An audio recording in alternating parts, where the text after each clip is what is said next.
भगवान शिव आज देवताओं से कहते हैं कि जब मुझे कुछ मिलने ही वाला नहीं है तो मैं क्यों चलूं? जहां कुछ मिले नहीं वहां कदापि जाना नहीं चाहिए। भगवान ने आज जो भी देवता खंडित हुए हैं, अंग भंग हुए हैं, उनको सबको पुनः से संपूर्ण किए। भृगु जी की दाढ़ी नहीं थी तो बकरे के आकार की दाढ़ी लग।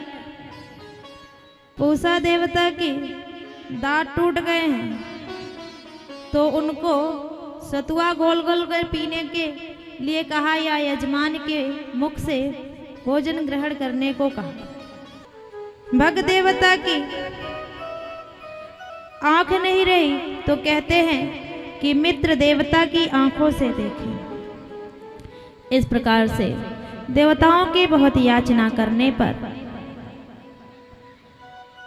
भगवान शिव दक्ष के विध्वंस हुए यज्ञशाला की ओर गए और वहां पर दक्ष की मृत शव जो सिर्फ धड़ पड़ा हुआ था उसमें बकरे का सिर जोड़ दिया गया। तो मैं के शब्द में बम बम बम भोला करके दक्ष आज भगवान शिव की स्तुति कर रहे हैं और कहते हैं प्रभु आप तो जगत पिता हैं और पिता के जब पुत्र उदंड हो जाते हैं तो दंड तो मिलता ही है। अच्छा किया आपने मुझे ये दंड दिया, मैं भी अहंकारी हो गया था। इस प्रकार से जब दक्ष का यज्ञ संपन्न हुआ उसमें साक्षात भगवान नारायण यज्ञ पुरुष भगवान प्रकट हुए।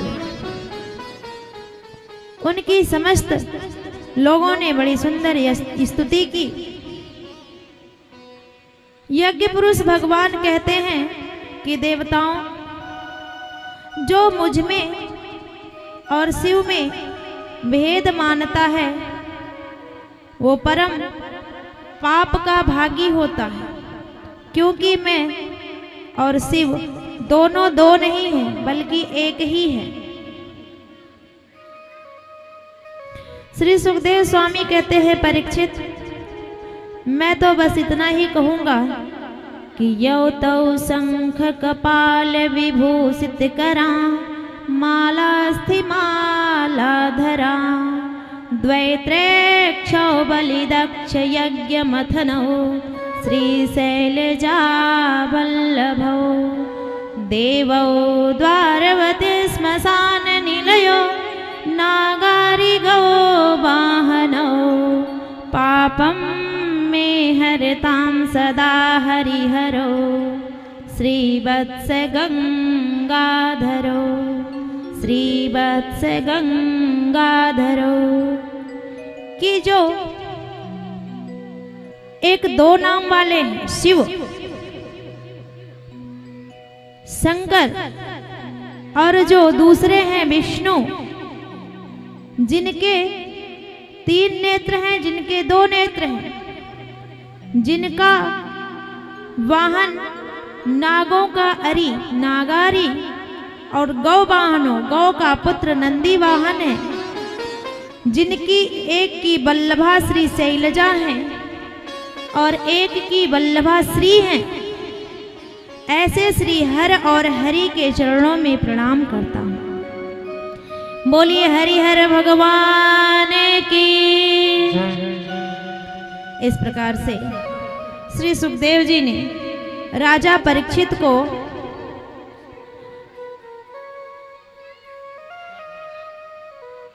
मनु शतरूपा की 3 कन्याओं के वंश का वर्णन सुनाया। कहते हैं कि उनके जो एक पुत्र हैं उत्तानपाद,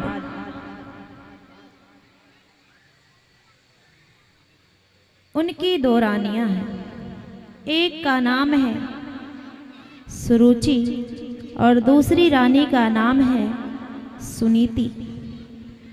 जो सुनीति है उनकी ज्येष्ठ रानी है और जो सुरुचि है उनकी छोटी रानी है। उत्तानपाद अपनी छोटी रानी सुरुचि से अधिक स्नेह करते हैं। और भगवत प्रेमियों, उत्तानपाद सिर्फ स्वयंभू मनु के पुत्र नहीं हैं और मनु के पुत्र हम सब हैं, इसलिए तो मानव कहलाए। तो हम सब उत्तानपाद हैं। क्यों? माँ के गर्भ में उत्तान अर्थात उल्टे पाद के रूप में हम 9 माह तक रहते हैं, इसलिए हम सब उत्तानपाद हैं। और हमारी भी बुद्धि 2 है, हमारी भी 2 रानियां हैं, एक सुरुचि एक सुनीति। और हम सब भी अपनी दूसरी बुद्धि से अर्थात दूसरी रानी से अधिक प्रेम करते हैं। जो सुनीति है वो सुंदर नीति को कहा गया है कि चाहे जो भी नुकसान हो, जो भी हानि हो, पर सद्मार्ग पे चलेंगे। सुंदर नीति का जीवन में अवलोकन करेंगे, उसके अनुसार ही चलेंगे। और दूसरी बुद्धि है सुरुचि, स्वयं की रुचि। जो रुचेगा, उल्टा सीधा, अच्छा बुरा गलत सही, जो रुचेगा वो करेंगे। तो उत्तानपाद जी अपनी छोटी रानी सुरुचि से बहुत प्रेम करते हैं और बड़ी रानी सुनीति को तो कोई सम्मान कोई प्रेम देते ही नहीं। सुनीति जी के पुत्र का नाम है ध्रुव और सुरुचि के पुत्र का नाम है उत्तम। एक दिन महाराज अपने सिंहासन पर विराजमान थे, वही देवी सुरुचि बैठी हुई थी और उनका पुत्र उत्तम अपने पिता की गोदी में चढ़कर खेल रहा था, पिता को आलिंगन कर रहा था कि अचानक वहां पर बड़ी रानी सुनीति का पुत्र ध्रुव आ गए। उन्होंने जब अपने छोटे भाई को पिता के बहुत करीब देखा तो मन में स्नेह जागृत हो गया, क्योंकि स्वाभाविक है पिता का अपने पुत्र के प्रति और पुत्र का अपने पिता के प्रति प्रेम स्वाभाविक है, क्योंकि पुत्र के रूप में पिता का ही अंश है और हर कोई स्वयं से तो प्रेम करता ही है। तो आज ध्रुव जी के मन में आया क्यों ना मैं भी पिताजी की गोदी में चढ़कर उनसे स्नेह करूं, प्रेम करूं और उनका वात्सल्य पाऊं। तो जैसे ही ध्रुव 5 साल के नन्हे से बालक अपने पिता की ओर बढ़े, सिंहासन की ओर चढ़े, कि जो उनकी छोटी मां सुरुचि है उन्होंने रोक दिया। अरे बालक, कहां चल रहा है तू? माना कि ये राजा तुम्हारे पिता हैं, लेकिन इस सिंहासन पर चढ़ने का तू अधिकारी नहीं है, क्योंकि तूने सुरुचि मां की गर्भ से जन्म नहीं लिया है, इसलिए तू इस राज सिंहासन के योग्य नहीं है। चल नीचे उतर जा। और यदि तुझे इस सिंहासन पर चढ़ने की इतनी ही अभिलाषा है तो जा पहले नारायण की उपासना कर, और जिस दिन नारायण प्रसन्न हो जाए वरदान में मांगना कि प्रभु मुझे मैया सुरुचि के गर्भ से जन्म दो ताकि मैं सिंहासन पर बैठ सकूं।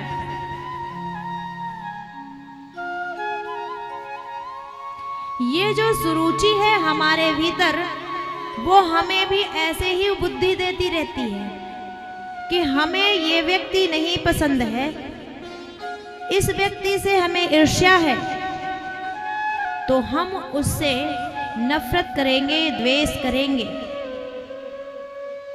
चाहे वो कितना ही विशिष्ट हो, उसकी कीमत हमें समझ नहीं आती। आज जिस प्रकार से देवी सुरुचि को नहीं समझ आ रहा है, क्या कहती हैं कि पहले नारायण की उपासना करो और नारायण प्रसन्न हो जाए तो वरदान में मांगना कि सुरुचि के गर्भ से जन्म दो।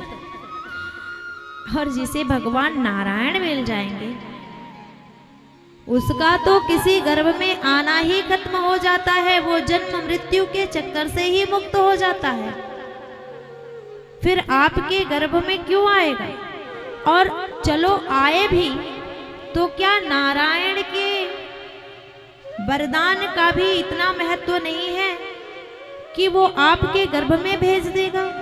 भगवान से और भगवान के वरदान से और भगवान के भक्त से सबसे श्रेष्ठ हो गया सुरुचि का गर्भ। बड़ा अपमान महसूस हुआ बालक ध्रुव को। हैं तो नन्हे से 5 साल के, पर रगों में उनके शरीर में क्षत्रिय का रक्त प्रवाहित हो रहा है।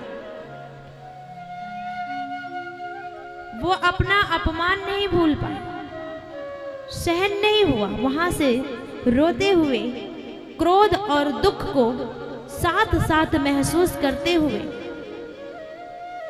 आग में जैसे जलता है कोई चेहरा लाल हो जाए, ज्वलन हो, वैसे ही वो अपमान की आग में जलते हुए अपनी माता सुनीति के पास आए और आकर के उन्होंने सारी बात बताई।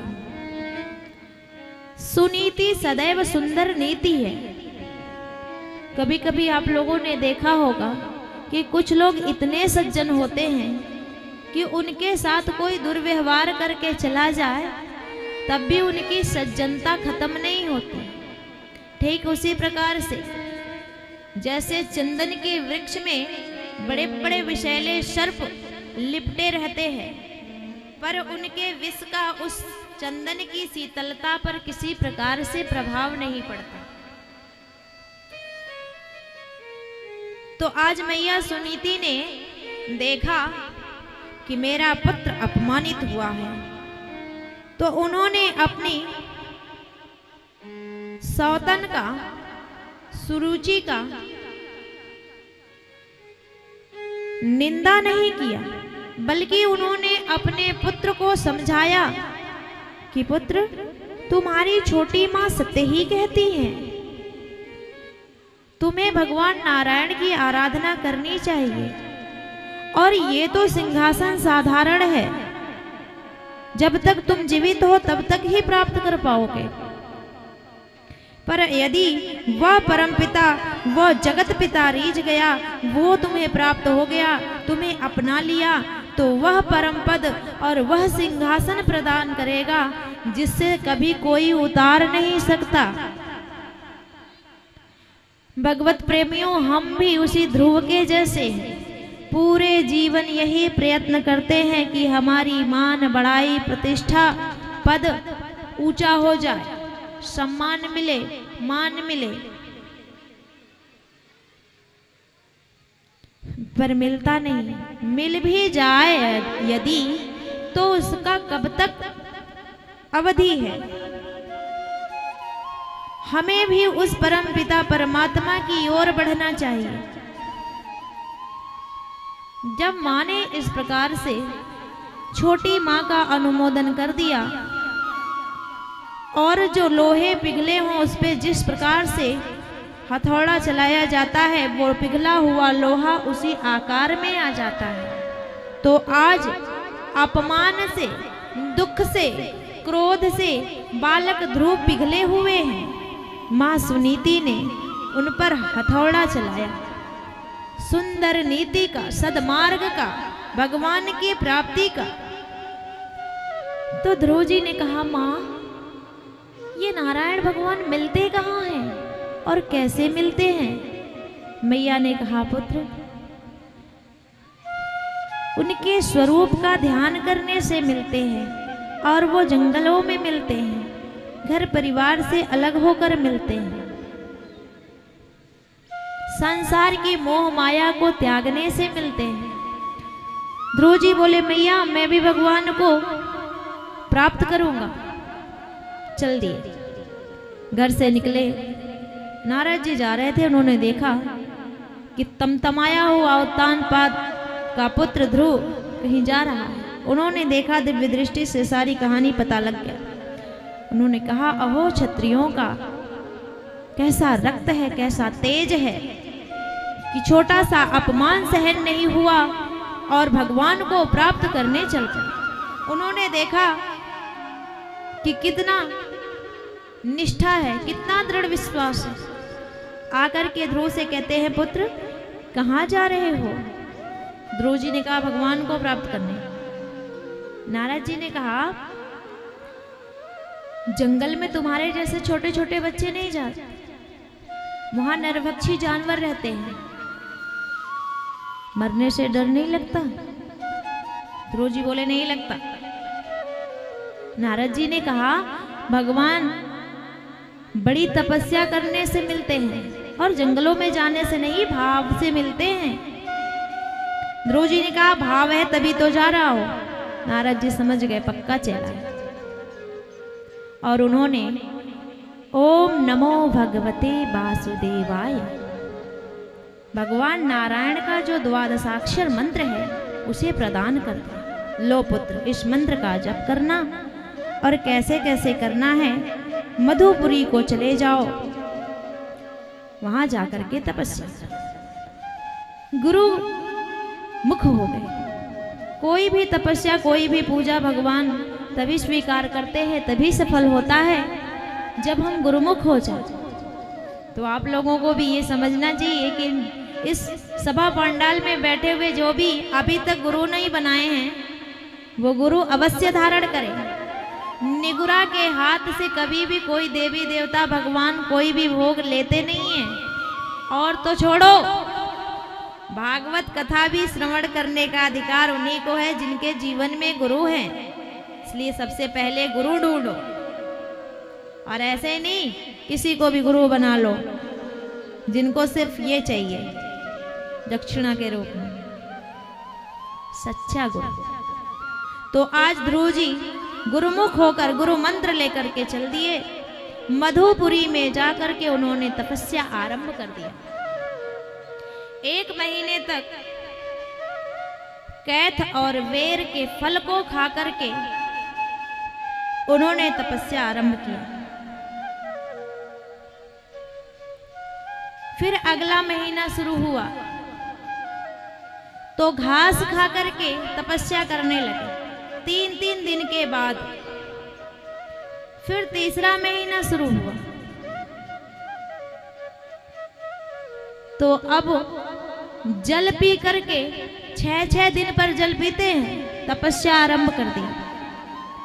चौथा महीना जब आरंभ हुआ तो जल पीना भी छोड़ दिए, वायु पी करके 9 दिन पर एक बार वायु पीते हैं, हवा, तपस्या कर रहे हैं। 5वां महीना जब चढ़ा तो जो हवा पी रहे थे अर्थात श्वास ले रहे थे वो भी बंद कर दिए, क्योंकि अपनी आत्मा को समस्त सृष्टि में समाहित कर दिए और समस्त सृष्टि को अपने भीतर खींच लिए, श्वासों को अवरुद्ध कर लिया और दाहिने पैर के अंगूठे के बल पर खड़े होकर के भगवान नारायण की आराधना करने लगे। पृथ्वी डगमग डगमग करने लगी। जब उन्होंने समस्त वायुमंडल की श्वासों को अवरुद्ध कर लिया, अपने भीतर खींच लिया, तो चराचर के जो भी प्राणी थे, जलचर नभचर थरचर, जो भी जितने भी जीव थे, पशु पक्षी जानवर मनुष्य देवता नाग किन्नर यक्ष गंधर्व, सबकी श्वासें अवरुद्ध हो गई। देवता भागे भागे क्षीर सागर की ओर गए। नारायण नारायण रक्षा कीजिए, ये कौन ऐसा पैदा हो गया जिसने सबकी श्वासें ही खींच ली। भगवान नारायण ने कहा कोई और नहीं है, मेरा भक्त है, मेरा भक्त। और देवताओं ने कहा प्रभु आपका भक्त है तो उससे रक्षा करवाओ, अगर कुछ पल की देरी हुई तो प्रलय में अब देरी नहीं समझो। भगवान दौड़ पड़े। गरुड़ जी का भी प्रतीक्षा नहीं किया, पीतांबर धारण करने का भी याद नहीं रहा, पादुका पहनने की भी याद नहीं रही, चल पड़े और कहा जाता है कि आज भगवान अपने भक्त को दर्शन देने नहीं जा रहे हैं। प्यारे से नन्हे से ध्रुव को, अपने भक्त को अपना दर्शन देने नहीं बल्कि उनका दर्शन करने जा रहे हैं। भगवान नारायण आकर के ध्रुव के सामने खड़े हो गए, पर ध्रुव आंखें ही नहीं खोलते। भगवान ने सोचा मैं सामने खड़ा हूं और मेरा भक्त आंख खोलकर मुझे देखता भी नहीं, तो उन्हें पता लगा कि जो मेरी छवि इसके भीतर बैठी हुई है उसी में इसका ध्यान लगा हुआ। भगवान नारायण ने ध्रुव के भीतर जो छवि थी उसको खींच ली और जैसे ही भीतर से नारायण की छवि गायब हुई, ध्रुव जी अकुला करके आंखें खोल दिए और जैसे ही आंखें खोले तो जो भीतर छवि थी वो सामने प्रत्यक्ष रूप से दिखाई दिया।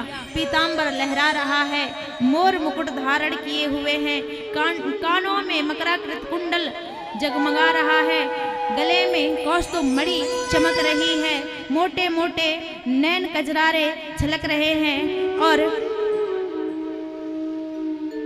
होठों पे मंद मंद मुस्कान है।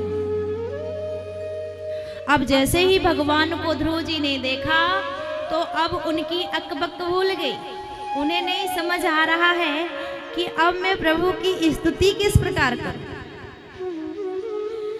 क्योंकि मैंने माँ से ये तो पूछ लिया कि भगवान कैसे रिझते हैं, गुरु जी से मंत्र भी ले लिया, पर किसी से ये तो पूछना ही भूल गया कि जब भगवान आ जाएंगे तब क्या करूंगा।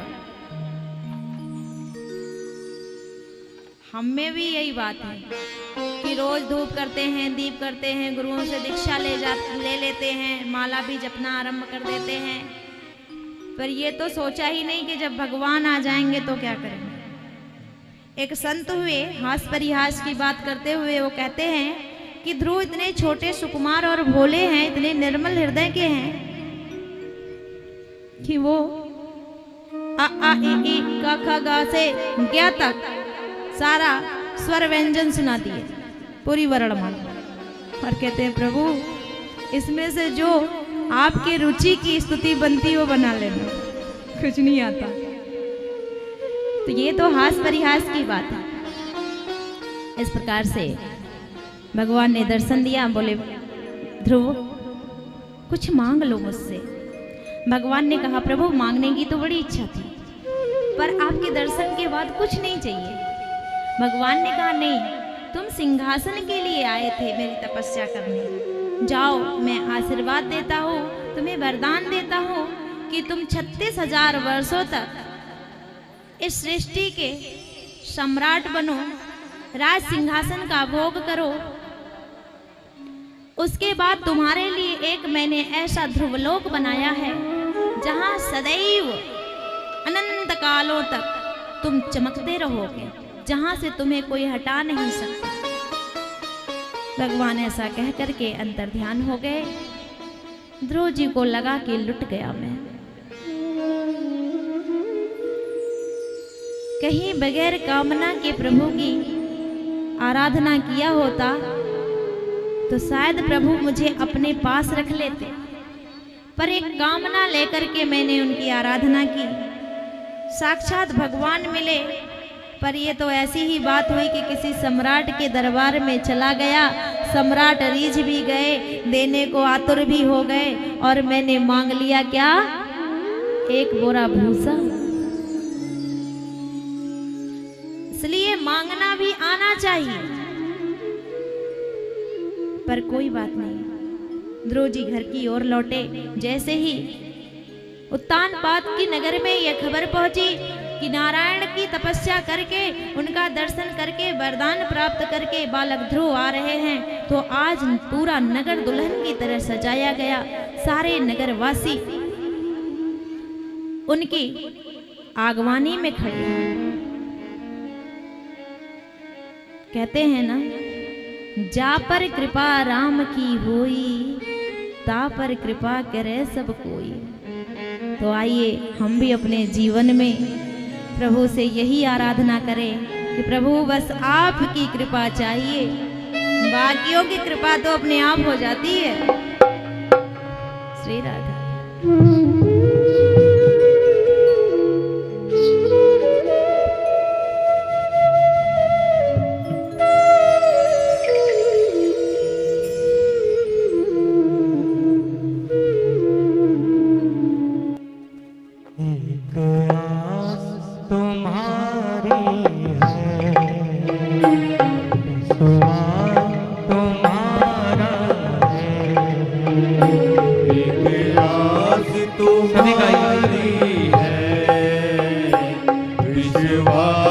तुम्हारा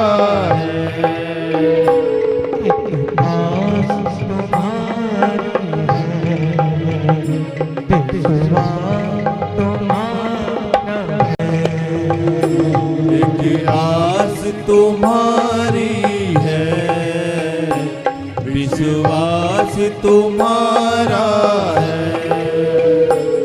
तेरा ही भरोसा है, तेरा ही सहारा है, तेरा तुम्हारी है, जिसको आस है मेरे बाबू, विश्वास तुम्हारा है।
निर्बल के साथी तुम, हारे के साथी हो, हर दीपक में तेरी बात है, हर दीपक में तेरी बात है, तेरा उजियारा है, रोशन जग सारा है, तेरा उजियारा है, रोशन जग सारा है, तेरा ही भरोसा, तेरा ही सहारा, आस तुम्हारी है। बाकी बिहारी लाल की जय।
तुझ बिन ये प्रेम कहाँ, तेरा बस ध्यान मेरा,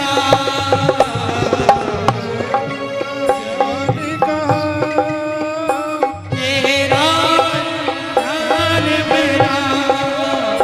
तू प्रेम का ठाकुर है, तू प्रेम का ठाकुर है, तू प्रेम पुजारी है, तेरा ही सहारा सा, तेरा ही भरोसा सा। आस तुम्हारी है, विश्वास तुम्हारा है।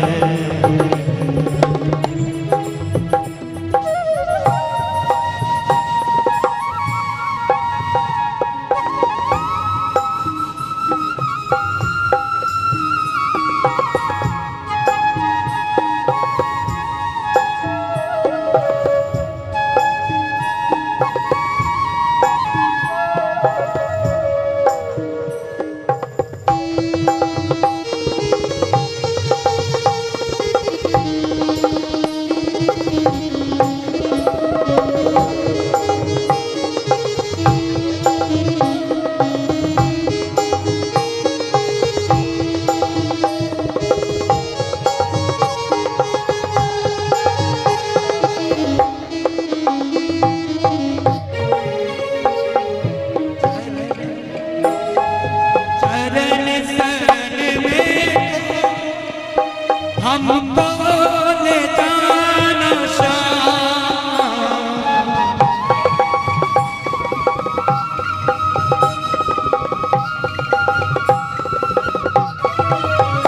सर्वस्ते हो मेरे, मुझे दर पे बुलाना श्याम।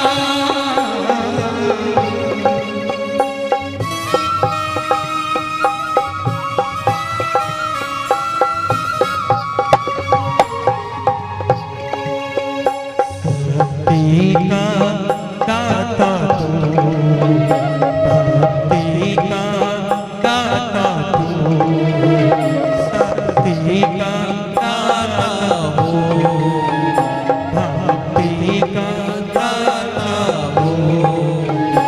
एक तेरा सहारा श्याम, तेरा ही भरोसा है, एक तेरा सहारा श्याम, तेरा ही भरोसा। अच्छा बताओ, किस किस को मेरे कन्हैया का सहारा है? आप भी ध्रुव की तरह अपनी करुणा में प्यार से मांग करें कि प्रभु केवल आपका ही आसरा है, मेरा कोई और आपके बिना नहीं है। तो ना हाथ उठा के सभी कहें, एक आस तुम्हारी है, एक आस तुम्हारी है, विश्वास तुम्हारा है, विश्वास तुम्हारा है। तेरा ही भरोसा श्याम, तेरा सहारा है, तेरा ही भरोसा श्याम, तेरा ही सहारा, तेरा ही भरोसा श्याम, तेरा ही सहारा, तेरा ही सहारा है, तेरा ही सहारा है, तेरा ही सहारा है, तेरा ही सहारा है, तेरा ही सहारा है, तेरा ही सहारा है, तेरा सहारा है, तेरा ही सहारा है।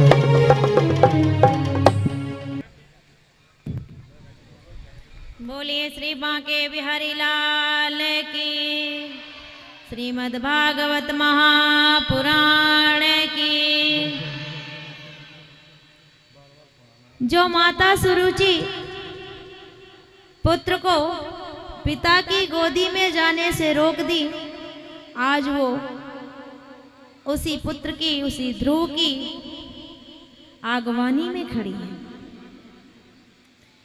जब हम संपन्न हो जाते हैं, जब हम सुखी हो जाते हैं, जब हम ऐश्वर्यशाली हो जाते हैं, तो हमारे दूर वाले, जिनसे हमारा कभी कोई संपर्क भी नहीं रहता, जो मुंह फेर के निकल जाते थे कल तक, वो भी लोगों से कहते हैं कि अच्छा अच्छा इनकी बात है, ये तो मेरे बड़े करीबी हैं, मेरे अपने हैं ये तो।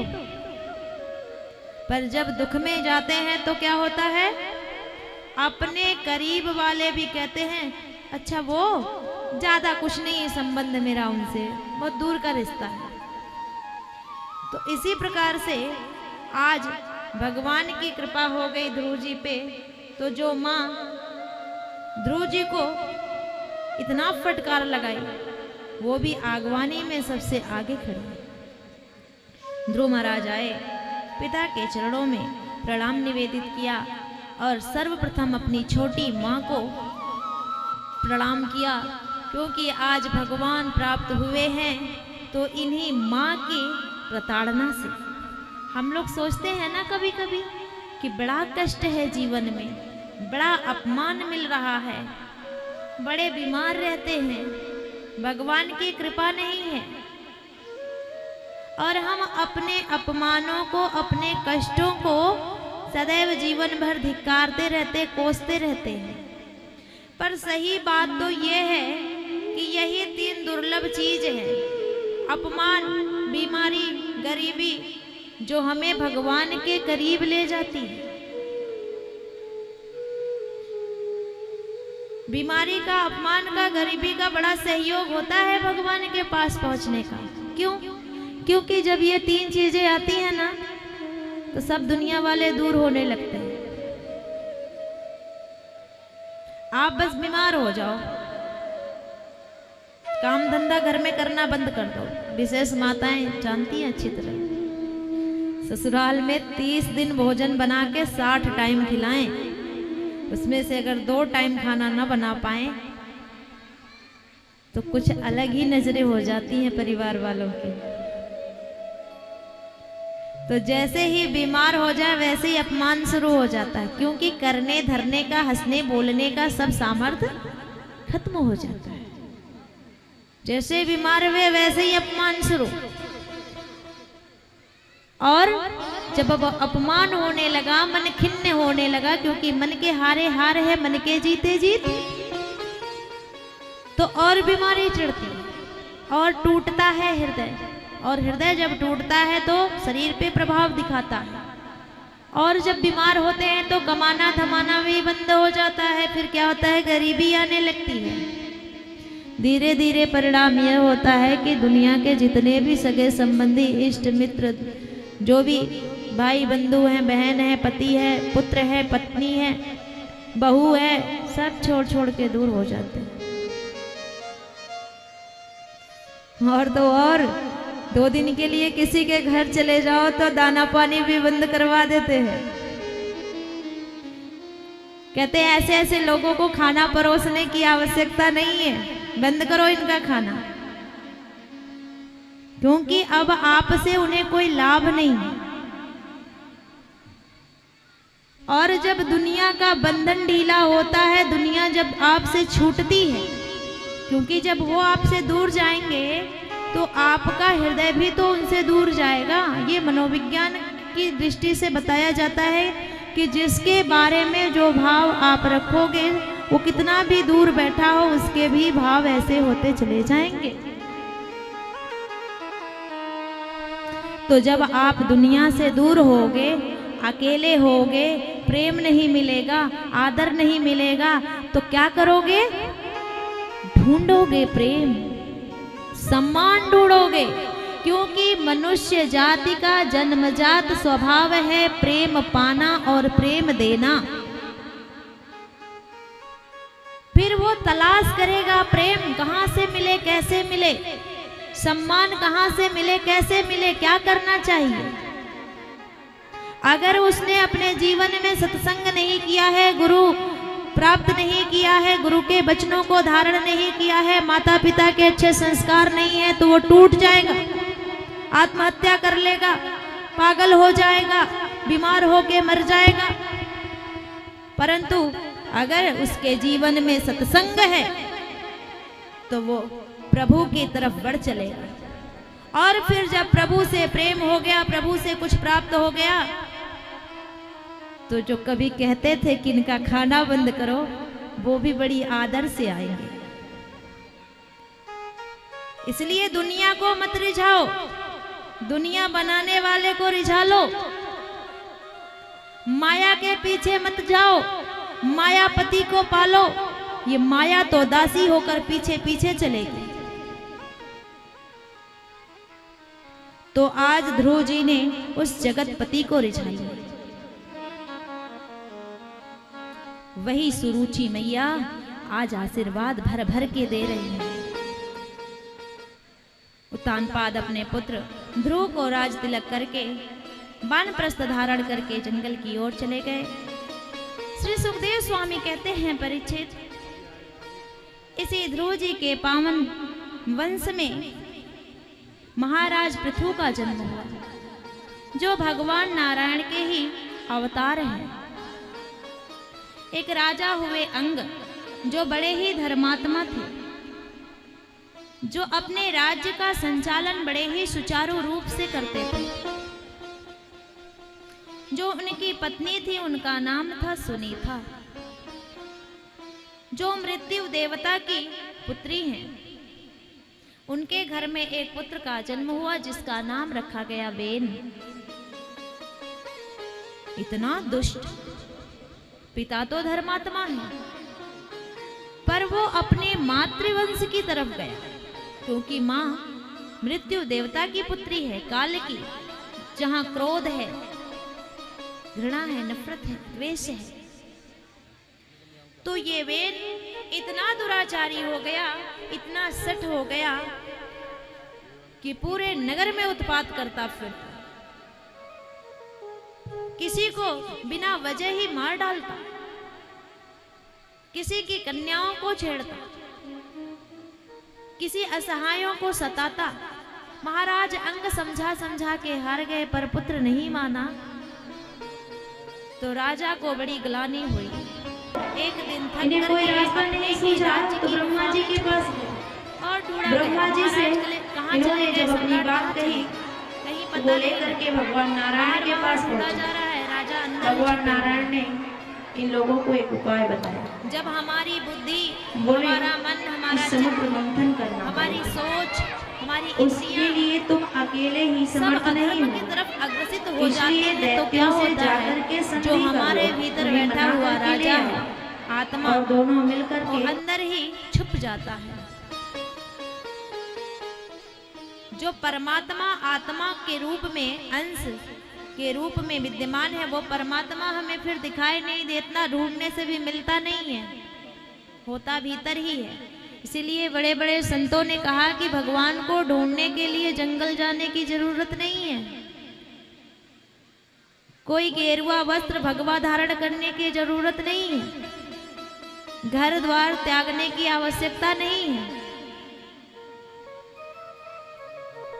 बस घाट पर बैठना सीखो, भीतर से ही वो रास्ता परमात्मा तक जाता है। तो इस प्रकार राजा अंग अपने ही राज्य की गुफा में छुप गए। जब राजा नहीं रहा कोई, तो उनके पुत्र वेन को ही राज्य पर अभिषिक्त कर दिया गया ऋषियों के द्वारा। पर जो राजा नहीं था तो इतना दुराचार करता था, आज जब राजा हो गया, सम्राट हो गया, तो उसके दुराचार और भी बढ़ गए। कहता है भगवान को मानने की जरूरत नहीं है, अगर हवन कर रहे हो तो वेनाय स्वाहा करते हैं ना, इंद्राय स्वाहा, आग्नेय स्वाहा, देवताओं को स्वाहा करके भोजन देते हैं। कहता हमें भगवान मानो, हमें ही नारायण समझो। बेनाय स्वाहा करके इस मंत्र से आहुति दो मुझे, मैं ही भगवान हूं। ऋषियों को यह बात पता चली कि इस तरह से तो बड़ा अन्याय हो जाएगा। जब देवताओं को भोजन मिलना बंद हो जाएगा, देवताओं का सम्मान बंद हो जाएगा, देवता कमजोर होने लगेंगे, तो जो आसुरी प्रवृत्ति है, आसुरी ऊर्जा है, वो बढ़ने लगेगी। सृष्टि का संचालन सुचारू रूप से नहीं चल पाएगा। आएंगे एक दिन ऋषि महात्मा आए वेद को समझाने के लिए, राजन क्या करते हो, और चलो संधि कर भी लें। तो ऋषियों पे ही बरस पड़ा।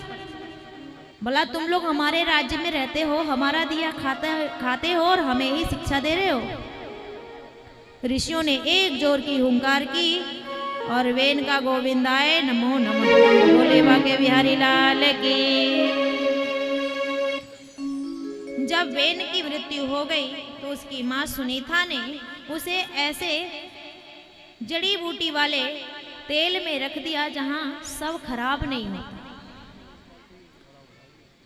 कुछ समय ऐसे ही व्यतीत हुआ। ऋषियों ने देखा कि बगैर राजा के राज्य में चोर डाकुओं का अत्याचार बढ़ जाएगा।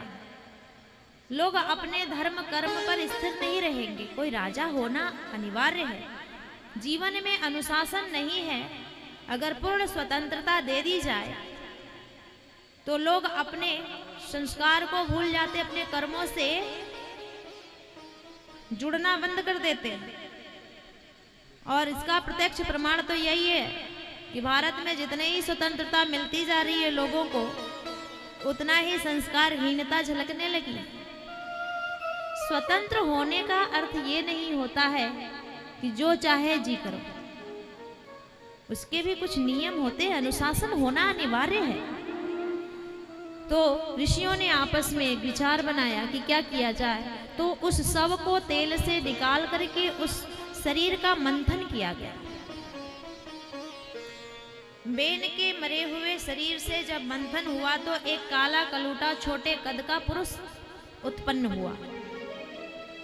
उसने कहा मैं क्या करूं, मेरे लिए क्या आदेश है। ऋषियों ने कहा निषेध, बैठ जाओ। उसी के जितने भी वंश परंपरा में हुए उन्हें कोल वील निषाद कहा जाता है। फिर से मंथन हुआ तो इस बार सुंदर श्यामला और एक गोरी स्त्री और पुरुष का प्राकट्य हुआ, जिनका नाम पृथु और उस कन्या का नाम अर्ची हुआ। कहते हैं भगवान पृथु के रूप में नारायण ही प्रकट हुए थे। बोलिए पृथु भगवान की। महारानी अर्ची से उनका विवाह हुआ। जब उनका अभिषेक होने लगा, सूत मांगद बंदीजन आकर के उनकी स्तुति करते हैं। ये सूत जी का इसी राज्याभिषेक में प्रागट्य हुआ। तो जब देवता समस्त देवी संधि देवता करने को तैयार नहीं है तो पर भगवान ने अभिषेक इनको जैसे ही संपन्न हुआ, सारी प्रजा हाहाकार एक न्याय करते हुए बताया। त्राहि माम पाहि माम करते हुए महाराज पृथु के पास आई और बोली कि हमें भोजन के लिए अन्न नहीं प्राप्त हो रहा है, हमारे जीवन का निर्वाह नहीं हो रहा है, क्योंकि धरती अब कुछ उत्पन्न ही नहीं करती। महाराज पृथु ने कहा कि धरती की ये धृष्टता, अब मैं हूं यहाँ का राजा। धरती का तो काम ही यही है कि उसके ऊपर जो जीव मात्र जन्म लेता है, जीवन धारण करता है, उसके जीवन का लालन पालन करे। और पृथ्वी की ये मजाल कि वो अन्य धन्य वनस्पतियां औषधियां उत्पन्न नहीं करके दे रही है। धनुष बाण लेकर के पृथु जी पृथ्वी को मारने के उद्देश्य से चल पड़े। जैसे ही मैया पृथ्वी को पता चला कि पृथु महाराज हमको मार ही डालेंगे, तो गौ का रूप धारण करके वो भागने लगी। भागते भागते कई लोगों का भ्रमण हो गया, लेकिन पृथु जी से पीछा नहीं छूटा। तो मैया ठहर गई, बोली कि महाराज मैं जानती हूं आप साक्षात नारायण हैं।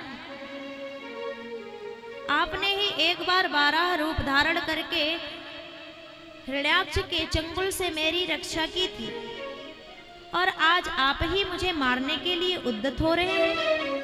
और दूसरी बात, किसी स्त्री को तो कोई नीच पतित आत्मा वाला पुरुष भी नहीं मारता, नहीं हाथ उठाता, और आप भगवान के अवतार होकर मुझ स्त्री पर हाथ उठाते हैं। और तीसरी बात, यदि आप मुझ पृथ्वी को मार देंगे तो आपकी ये जो सृष्टि है, ये जो जीवन है जीवों का, वो कहाँ धारण करेंगे, कहाँ रहेंगे, कौन संभालेगा? पृथु भगवान क्रोध में थे, बोले मैं दूसरी पृथ्वी का निर्माण कर लूंगा पर तुम्हें नहीं छोड़ूंगा। तुम्हारी ये दृष्टता। तो मां पृथ्वी ने कहा कि जब बेन का अत्याचार बहुत बढ़ गया था तो मैंने सारे ही धातुओं को, पदार्थों को, अन्य वनस्पतियों को, औषधियों को अपने गर्भ में चुरा ली, देती नहीं थी, क्योंकि दुराचारियों को जब सब कुछ मिल जाएगा, संपन्न हो जाएंगे, तो उनका दुराचार और बढ़ जाएगा। पर आप तो धर्मात्मा हैं, आप राजा हो चुके हैं, तो अब मैं कुछ भी छुपाऊंगी नहीं, सब प्राप्त कराऊंगी। भगवत प्रेमियों, जरा ध्यान देने वाली बात है कि एक बेन हुआ जिसने अत्याचार किया, तो इस पृथ्वी ने उन सबके मनोकामनाओं को पूर्ण करना बंद कर दिया। जिसको जितना अन्य धन चाहिए वो मिलना बंद हो गया, पृथ्वी ने अपने गर्भ में छुपा लिया सब। और आज जरा विचार करके देखो कि सृष्टि में कितने वेन पैदा हो गए हैं, और फिर क्या कहते हैं कि महाराज खेतों में बीज बो दिया, फसल भी ठीक थी, उसमें दाने भी आ गए, पर जैसे ही कटाई का समय आया ऐसी आंधी तूफान बारिश हुई कि आधा अन्न तो खेत में ही रह गया। कहते हैं कि बड़ी खाद पानी दे करके अच्छा बीज महंगी वाली ला करके खेत में बोया था, लेकिन जितना पैदावार होना चाहिए था, जितनी दरमनी आनी चाहिए थी, उतनी आई ही नहीं। व्यापारी कहते हैं कि इतना धन देकर के व्यापार आरंभ किया, फैक्ट्री खोली, कंपनी चलाई, जितना उम्मीद था लाभ का वो लाभ मिला ही नहीं। क्यों? कहीं न कहीं हम में वो दुराचार, अत्याचार भरा हुआ है। हम पाप आत्मा हो गए, पतित आत्मा हो गए हैं। पृथ्वी जानती है किसको कितना देना है, अपने धर्म का कोई निर्वहन नहीं कर रहा है। और एक बात, जितना धन हम कमाते हैं उसमें से 10वां हिस्सा ही हमें लेने का अधिकार है। अगर हम गृहस्थ आश्रम में हैं तो ब्रह्मचारियों को, वानप्रस्थियों को, सन्यासियों को, इन तीनों आश्रमों का भरण पोषण हमें करना है। 4 वर्ण जो है उनका भरण पोषण इन गृहस्थों के ऊपर है। कुछ खेत में पशु पक्षी चूहे जानवर आकर के अपना भाग ले जाते हैं, और कुछ ऋषियों को जाता है, कुछ हमारी प्रजा को जाता है, और कुछ देवताओं का भाग होता है उसमें, जो जल देते हैं, धूप देते हैं, हवा देते हैं। सूर्य भगवान अगर तेज ना दे तो आपकी फसल ही कच्ची रह जाए। चंद्रमा की सही से रोशनी ना पड़े, चंद्रमा की शीतलता जिसके अंदर अमृत बताया जाता है वो ना पड़े, तो आपके फसलों में दाने ही नहीं आएंगे। हवा अच्छी ना चले, पानी समय पर ना मिले, तो क्या फसल उगा पाओगे? पर जितना धन हुआ क्या सोचते हो, पड़ोसी भी देखने ना पाए, सब घर में भरो। तो वो पृथ्वी अपने ही भीतर से सबको दे देती है, आपके हिस्से का जो होता है आपको दे देती है। आपने अंदाजा जितना लगाया था उससे कम ही मिलेगा, क्योंकि आप चोर हो। अपने हिस्से से, अपने अधिकार से ज्यादा धन अपने पास रखना चोरी कहलाता है।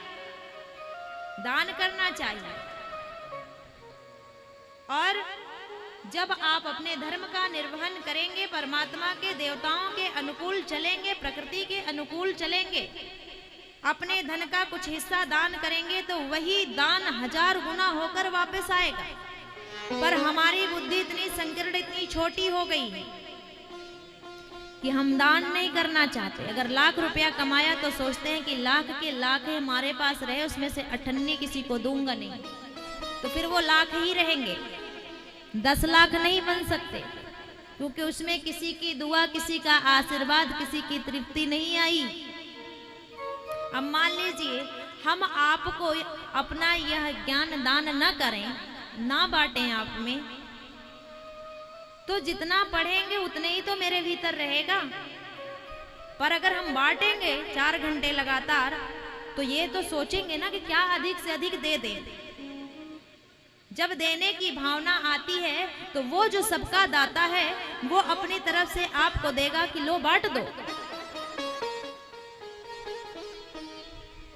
बांटने से कभी कुछ घटता नहीं है, लेकिन हम बांटते ही नहीं हैं और अमीर होना चाहते हैं। देखो परिणाम और दरिद्र होते जा रहे हैं। तो इस प्रकार से जब पृथ्वी ने सब कुछ देने के लिए संकल्प किया तो पृथु ने पृथ्वी को अपनी बेटी मान लिया। पहले इस धरती का नाम धरती वसुंधरा इत्यादि था। पृथु ने पुत्री के रूप में स्वीकार किया तो इस वसुंधरा का नाम पृथ्वी हुआ।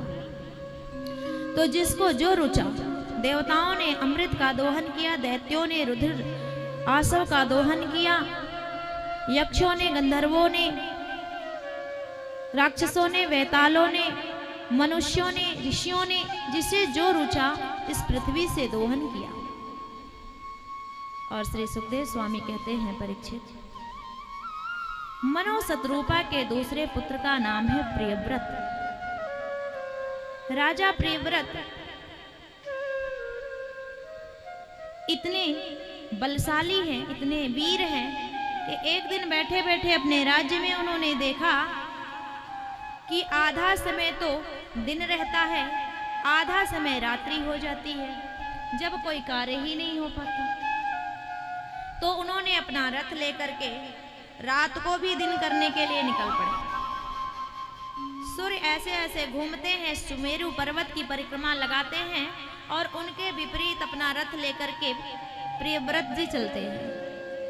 सूर्य के पीछे जो अंधेरा रात्रि होती जाती है, प्रियव्रत जी उधर भी दिन करते जाते हैं। कई दिन बीत गया। ब्रह्मा जी ने सोचा कि है कोई संध्या वंदन नहीं करता है। सृष्टि पर झांक करके देखा तो पता चले जब संध्या हो तब तो वंदन हो, संध्या ही नहीं हो रही। 24 के 24 घंटे दिन ही रहने लगे। ब्रह्मा जी बड़े घबराए हुए आए, बोले पुत्र क्या करते हो? बोले कि रात्रि बेकार में चली जाती है, सोने में चली जाती है। ब्रह्मा जी ने कहा कि मेरी सृष्टि में अनर्थ कुछ भी नहीं है, बेकार की चीजें, मिथ्या कुछ नहीं है। रात्रि आपको बेकार लगती है। जो लोग खर्राटे भर भर के सोते हैं या विषयों में लगे रहते हैं, उनके लिए रात्रि बेकार है।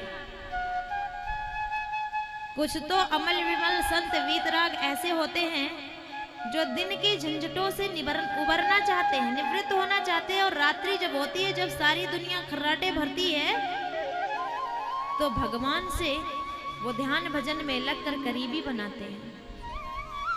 और ऋषियों महात्माओं की तो छोड़ो, चोर भी बेचारे इंतजार करते हैं कि रात्रि हो तो चोरी करे।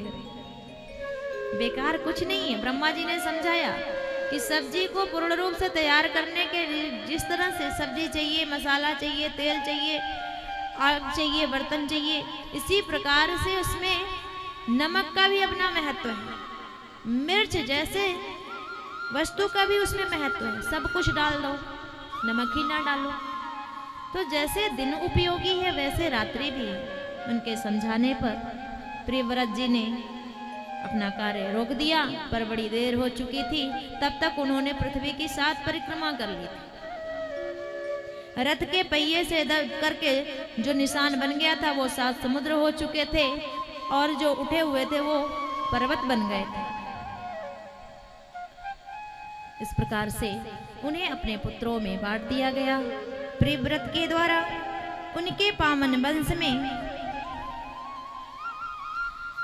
आग्नेन्द्र हुए, जो उनके ज्येष्ठ पुत्र हैं। उनके पुत्र हुए नाभि। नाभि एक बार यज्ञ कर रहे थे। उनकी मनसा थी कि भगवान को मैं पुत्र रूप में प्राप्त करूं। जब भगवान उस यज्ञ से प्रकट हुए तो उन्होंने कहा कि मांगो, क्या चाहिए, क्यों आराधना की हमारी? तो नाभि तो कुछ नहीं बोले, पर उनके ऋत्विजों ने कहा कि प्रभु, हमारा यजमान आपको पुत्र रूप में चाहता है। पर बोल नहीं पा रहा। तो भगवान ने तथास्तु कर दिया और वही भगवान ऋषभ देव के रूप में नाभि के घर में जन्म लिए। उन्हीं ऋषभ भगवान के वंश से आगे चल करके जैन मत का आरंभ हुआ। जैनियों के जो परम आराध्य हैं वो ऋषभ देव जी ही हैं, जो भगवान नारायण के ही अवतार माने जाते हैं। इनके 100 पुत्र हुए, जिसमें ज्येष्ठ हैं भरत जी। भरत जी को राज्य दे करके ऋषभ देव तप को चले गए। कुछ समय राज्य का उपभोग करने के बाद जड़ भरत जी को वैराग्य हुआ। गंडकी नदी को वो जाकर के तपस्या करने लगे। एक दिन की बात है, नदी में स्नान करने के बाद वो जल सूर्य देव को अर्पण कर रहे थे कि उन्होंने देखा कि मृगों का झुंड नदी में जल पीने के लिए आया। उसी समय किसी सिंह ने बड़ी जोर की दहाड़ मारी तो सारे झुंड के मृग तो भाग गए। उसमें एक मृगी थी जो गर्भिणी थी। वो डर के मारे नदी में छलांग लगा दी और जैसे ही वो उछली कि उसके गर्भ का वो जो शिशु था वो गिर पड़ा, जल में प्रवाहित हो गई, मर गई वह मृगी, लेकिन उसका बच्चा जल में गिरकर बहने लगा। ये देख करके भरत जी को बड़ी दया आ गई। उन्होंने जाकर के मृग शावक को पकड़ लिया, जल से निकाला, बाहर किया, बड़ा स्नेह किया। देखिए यहाँ तक तो दया है, लेकिन किसी से मोह नहीं हो जाना चाहिए। उस मृग शावक से अब भरत जी को बड़ा मोह हो गया। अपने आश्रम में ले आए, उसको कोमल कोमल ताजे ताजे घास लाकर खिलाते हैं। दिन भर उसके ऊपर हाथ फेरते हैं, भजन करते रहते हैं। वो आकर उनके पास दुलराता है तो उसको प्यार करने लगते हैं। माला घंटी धरा रह जाता है। उसके मोह में ऐसे पड़े कि जो चक्रवर्ती सम्राट थे, जो अपना पूरा राज्य त्याग करके चले आए थे, आज एक मृग शावक की मोह में पड़ गए। एक दिन की बात है, भरत जी उसके लिए चारा लेने के लिए जंगल में गए हुए थे कि उनकी कुटिया पर कुछ मृगों का झुंड आया। अपनी जाति प्रजाति को जब पाया तो वह मृग शावक उनके साथ हो लिया, चला गया। ये लौट करके जब आए, मृग शावक को नहीं पाए तो बड़े रोने लगे, बड़े व्याकुल हो गए। कहाँ गया, कहाँ गया? ऐसी मति भ्रांति में हो गई कि सूर्य से, चंद्रमा से, दिशाओं से पूछते हैं कि कहाँ गया वो मेरा सहारा कहाँ गया? अरे उसके होने से ही मैंने जीवन धारण किया था। मृग के शोक में उनकी मृत्यु हो गई। तो कहते हैं कि जैसी मति वैसी गति। जैसे हम लोग फोटो खिंचवाते हैं तो क्या करते हैं, जानते हैं कि ये फोटो बहुत दिनों तक रखा रहेगा, तो दुखी भी होंगे, मुंह बनाए होंगे, तब भी थोड़ा मुस्कुरा देते हैं। क्यों? कि जैसी शकल होगी वै। बोलिए श्री बांके बिहारी लाल की। श्रीमद् भागवत महापुराण की। आज परीक्षित जी ने श्री सुखदेव स्वामी से प्रश्न किया कि गुरुदेव, मेरे मन में एक प्रश्न उठता है कि भगवान पक्षपाती होते हैं या समदर्शी रहते हैं? क्योंकि अक्सर सुनने में आता है कि वो दैत्यों का ही संहार करते रहते हैं और देवताओं की हमेशा रक्षा करते हैं। तो मैं जानना चाहता हूं कि भगवान पक्षपाती हैं या समदर्शी? श्री सुखदेव स्वामी कहते हैं, राजन, भगवान सबके हैं, भगवान किसी के नहीं हैं। उनके दरबार में कोई भेदभाव नहीं है। उनको जिस दृष्टि से जो कोई भजता है उसे उसी रूप में प्राप्त होते हैं। गोपियां प्रेम से भजती हैं तो प्रेमी के रूप में मिलते हैं। मीराबाई पति के रूप में भजन करती हैं तो पति के रूप में प्राप्त होते हैं। मैया यशोदा कौशल्या वात्सल्य दे करके पुत्र प्रेम करती हैं तो पुत्र बन करके आ जाता है वो ब्रह्म। कंस द्वेष से भजता है तो चारों तरफ कन्हैया हर चीज में काला दिखता है उसको। दुर्योधन ईर्ष्या से जपता है और सारे दैत्य उनको नारायण को वैरी मानते हैं, तो दुश्मन के रूप में भजन करते हैं, भगवान उनको दुश्मन के रूप में प्राप्त होते हैं। तेरे मेरे नाते अनेक मानिए जो भाव है, अग्नि का गुण है जलाना, अब वो तो जलाएगी ही जलाएगी। आप अगर जान करके उसको छुओगे कि इसमें तेज है, ये जला देगी, तब भी जलाएगी, और आप अनजाने में उसे छू दोगे तो भी वो जलाएगी। विष का कार्य है कि वो मार ही डालेगी, तो आप अनजाने में पी लो या किसी दिन गुस्से में पी लो, तो अपना काम तो करेगी ही करेगी। तो इसी प्रकार से भगवान को जो भी याद करता है, भगवान उसे प्राप्त होते हैं। अब चाहे द्वेष की भावना से, प्रेम की भावना से, वैर की भावना से, अपने की भावना से भजे, जिसको जो रुचता हो भजे। और तो और ये जो दैत्य होते हैं, असुर होते हैं, वो कहते हैं कि महाराज हमारे ही बदौलत धरती पे आते हो। भगवान ने कहा वो कैसे? बोले हमसे ज्यादा तो तुम्हारे भक्त भी नहीं बचते होंगे, हम इतना अत्याचार ना फैलाएं तो हमें मारने के लिए आओगे क्या? भगवान कहते बात तो सही है तुम्हारी। आप लोग भी जानते हैं कि हम जिनसे प्रेम करते हैं उन्हें याद करना भूल जाते हैं कभी कभी, लेकिन जो दिमाग में खटक गया भाई, जिससे हो गई उसको नहीं भूलते। और जब उसकी याद आ जाए ना तो पूरा शरीर जल उठता है, क्रोध से, द्वेष से, ईर्ष्या से। तो जो बैरी मान करके भगवान को भजते हैं ना, वो भक्तों से ज्यादा याद करते हैं।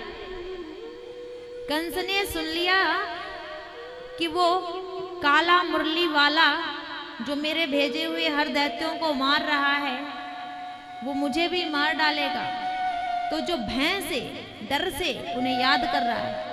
भोजन करने बैठता है तो दाल में जो जीरा दिखता है उसमें भी उसको कृष्ण दिखाई देता है। स्नान करने जाता है यमुना जी के किनारे, तो यमुना जी जो श्यामा है, जिनका श्याम वर्ण जल है, उसमें भी कृष्ण दिखाई देता है। और शीशे में अपना मुख देखने लगता है कंस, तो अपनी आंखों की काली काली पुतलियों में कृष्ण दिखाई देने लगता है। भक्तों को इतना कृष्ण दिखाई देता है? किसी किसी को देता है। तो श्री सुखदेव स्वामी कहते हैं कि परीक्षित भगवान तो सबके हैं, जो जिस रूप में अपना विश्वास प्रकट कर ले उसे उसी रूप में प्राप्त हो जाते हैं। तो श्री सुखदेव जी से आज परीक्षित जी कहते हैं कि असुरों में भी कोई ऐसा हुआ है जिस पे भगवान का अनुग्रह मिला है? बोले मिला है ना। आज उदाहरण के रूप में श्री सुखदेव जी प्रहलाद चरित्र सुनाते हैं कि राजन, ये उस समय की बात है जब भगवान बारह रूप धारण करके दिति के पुत्र हिरण्याक्ष का वध कर दिए। तो दिति का जो दूसरा पुत्र है जिसका नाम है हिरण्यकशिपु, उसको बड़ा क्रोध आया कि मैं ऐसी तपस्या करूंगा, इतना बल अर्जित करूंगा कि मैं अमर हो जाऊंगा, और जब मैं अमर हो जाऊंगा फिर इस नारायण को मैं देख लूंगा। हम असुरों का ये वैरी है तो मैं इसे वैर ठानूंगा। तपस्या करने के लिए मंदरांचल पर्वत पे चला गया। एक पैर के अंगूठे पर ऐसा प्राणायाम चढ़ाया, ऐसा ब्रह्मा जी का तपस्या किया कि न जाने कितने वर्ष व्यतीत हो गए। उसके शरीर पर सिर्फ हड्डियां हड्डियां बची, चमड़ी ओढ़ी हुई थी, ना कोई मांस, ना कोई मज्जा, ना कोई शक्ति, क्षीण हो गया, दीमक लग गए, घास उगाई। तपस्या करता रहा। ब्रह्मा जी प्रसन्न होकर के आए, बोले क्या चाहिए वरदान? ब्रह्मा जी ने जैसे दर्शन दिया, इसका शरीर पुनः वैसा ही तेजस्वी हो गया। इसने कहा प्रभु मुझे अमर कर दो। ब्रह्मा जी ने मुंह लटका लिया, बोले वो तो हम ही नहीं है, तुम्हें कहां से करते? बोले अमर नहीं कर सकते? ब्रह्मा जी बोले नहीं कर सकते, अमर कोई है ही नहीं। तो हिरण्यकशिपु ने कहा कि अच्छा ठीक है, मुझे ऐसा वरदान दो कि मैं न रात में मरूं, न मैं दिन में मरूं, न सुबह मरूं, न शाम में मरूं, न भीतर मरूं, न बाहर मरूं, न ऊपर मरूं, न नीचे मरूं। आपके बनाए हुए सृष्टि में किसी के हाथ से न मरूं, न मैं पशु से मरूं, न जानवर से मरूं, न किसी अस्त्र से मरूं, न किसी शस्त्र से मरूं। आपके बनाए हुए इस 12 महीनों में भी किसी समय में भी ना मरूं। ब्रह्मा जी ने कहा हद हो गई, अमर करने को मना कर दिया तो अमर होने जैसा ही ये वरदान मांग रहा है। बताओ फिर मरोगे कब तुम? सब तो मांग लिया। बोले बेटा तू बड़ा दुर्लभ वरदान मांग रहा है, पर ठीक है, तेरे जैसा दुर्लभ तपस्या भी तो किसी ने नहीं किया है। तथास्तु बोल के चले गए। अब ये बड़ा प्रसन्न हुआ कि हमने तो ब्रह्मा जी को ही मूर्ख बना दिया। बड़े बड़े भक्त हुए हैं। कुछ ऐसे शिष्य भी होते, गुरुदेव से कुछ शिक्षा ग्रहण कर लेते हैं तो मन में आता है कि बस बस अब तो हमें इतना ज्ञान हो गया कि हम तो गुरुदेव से भी आगे निकल गए, गुरुदेव की कोई औकात नहीं है हमारे साथ। भक्त भी ऐसे ही होते हैं, अपने भगवान को ऐसे ही समझते हैं, खासकर हिरण्यकशिपु जैसे भक्त। उसने कहा अमर नहीं किए तो क्या, अब तो मैं अमर ही हूं। अपने को अमर मान करके अब ये अपने राजमहल में लौट आया। और जैसे ही राजमहल में आया वैसे ही आदेश जारी कर दिया, कोई हवन नहीं करेगा, कोई यज्ञ नहीं करेगा, कोई देवताओं को आहुति नहीं देगा। और अपने दैत्य सेनाओं को तैयार कर लिया। बोले चलो मेरे साथ, पहले स्वर्ग को जीतना है। सेना लेकर हिरण्यकशिपु जब स्वर्ग में पहुंचा तो स्वर्ग पहले ही खाली पड़ा था, देवता भाग गए थे छोड़ के। फिर इसने कहा कि देवता कहाँ कहाँ छुपे हैं, किन कंदराओं में, किन गुफाओं में है, उन्हें सबको बुलाओ और ड्यूटी पे लगाओ। तो वायुदेव को ड्यूटी दी गई कि हिरण्यकशिपु जहां बैठेगा वहां तुम चमर डुलाकर हवा दो। वरुण देव से कहा पानी भरो। सूर्यदेव से कहा कि जहां हम चाहें वहां धूप करना, बाकी छांव रहने देना। जो देवता जैसे हम चाहें वैसे करो, और सब लग गए। कोई झाड़ू लगा रहा है, कोई पंखा कर रहा है, कोई पानी भर रहा है। वृक्षों से कहा कि 12 महीने में फल देना है। नदियों से कहा कि निर्मल पानी जहां हम चाहें वहां बहा के ले आना। महाराज ऐसी हालत हो गई संसार में, भगवान नाम की कोई चीज नहीं रही। देवी देवता सब नौकर है हो गए हिरण्यकशिपु के। तीसरे स्कंद में जो भगवान कहते हैं मद भयात वाति वातो यम सूर्यस्तप्ति मद भयात बरसति इंद्रो दहति अग्नि मृत्युश्चरति मद भयात, कि मेरे भय से ये सब कार्य करते हैं। भगवान कहते हैं ये बात। और आज परिस्थिति ये है कि हिरण्यकशिपु के भय से सब ये कार्य कर रहे हैं। श्री सुखदेव जी कहते हैं कि हिरण्यकशिपु की पत्नी का नाम है कयाधु, जो भगवान की परम भक्ता है, नाग कन्या है कयाधु। बहुत धर्मशील महिला है। उनका पुत्र सबसे छोटा जो है उसका नाम है प्रहलाद। हिरण्यकशिपु के 4 संतानें हैं, अहलाद, अहल्याद, ल्याद, प्रहलाद। प्रहलाद सबसे छोटे हैं, बहुत ही धर्मात्मा हैं तो नन्हे से 5-6 साल के, लेकिन सदैव ईश्वर में रमण करते हैं। माता पिता ने गुरुकुल में पढ़ने के लिए भेज दिया।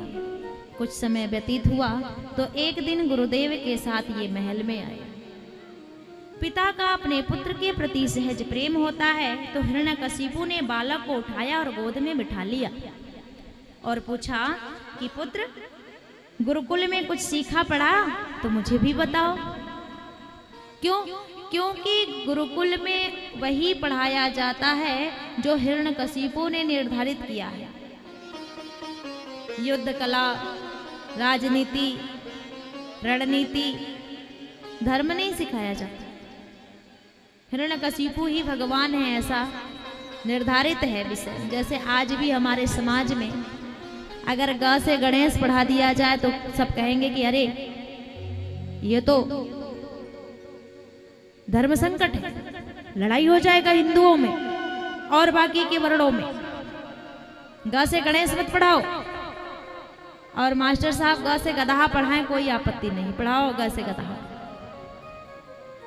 तो इसी प्रकार से वहां ऐसी ही विद्या दी जा रही है। तो आज जब पिता ने पूछा कि पुत्र गुरुकुल में कुछ सीखा है तो मुझे सुनाओ, तो प्रहलाद ने कहा हाँ हाँ सीखा है ना पिताजी। अभी तक तो जैसा मेरी समझ है, मेरा मानना है, मेरी बुद्धि में आया है कि पिताजी कोई किसी का कुछ नहीं है संसार में, एकमात्र वह नारायण ही है। इसलिए संसार की मोह माया को छोड़ करके जाकर भगवान का भजन करना चाहिए। जैसे ही सुना हिरण्यकशिपु ने उठाकर गोदी से पटक दिया, ऐसी बात करता है, और आंखें तरेर करके गुरुजी की तरफ देखा। जो शुक्राचार्य के पुत्र षंड अमर नामक गुरु हैं, वो गुरुकुल चलाते हैं जहां प्रहलाद जी पढ़ते हैं। तो उन्होंने कहा अच्छा ये तुम लोगों का सिखाया हुआ विद्या है कि मेरा ही पुत्र मुझे सिखा रहा है कि भगवान नारायण की पूजा करो, मेरे शत्रु की पूजा करने को मेरा पुत्र सिखा रहा, और ये इतना छोटा है, ये इसकी बुद्धि की तो बात है नहीं, और गुरुकुल में तुम्हारे पढ़ता है तो तुमने सिखाया होगा।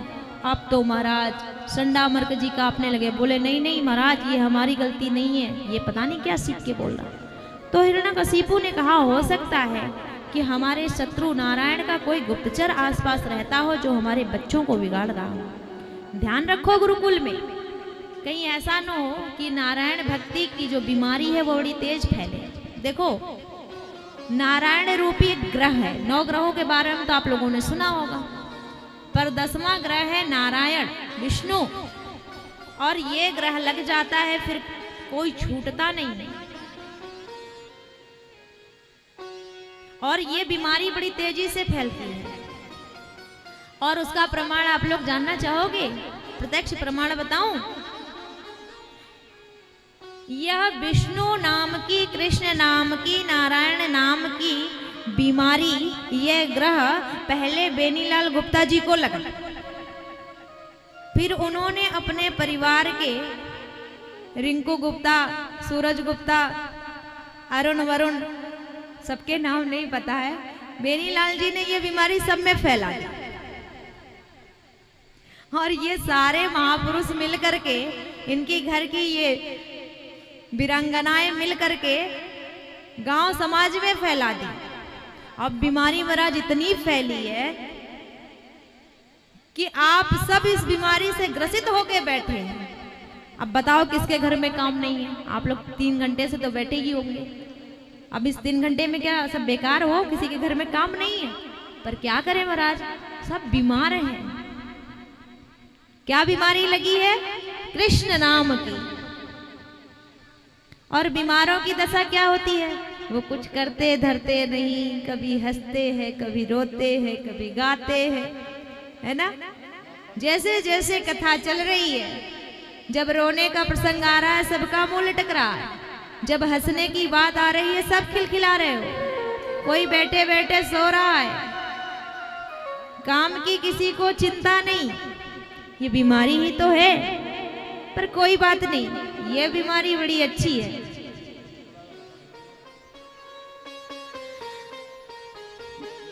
तो आप सब लोग ध्यान लगा के सुनो। जैसे हिरण्यकशिपु ने ये बात सुनी तो डांटा गुरुकुल के जो गुरु हैं, उन्हें बोले कि ले जाओ इसे अच्छी अच्छी बातें सिखाओ। संडामर्क जी ने कहा कि महाराज गलती हो गई, इसको हम समझाएंगे, बच्चा है, ले जा रहे हैं। ले गए। कुछ समय के बाद फिर आए प्रहलाद जी, तो वो बात आई गई हो गई।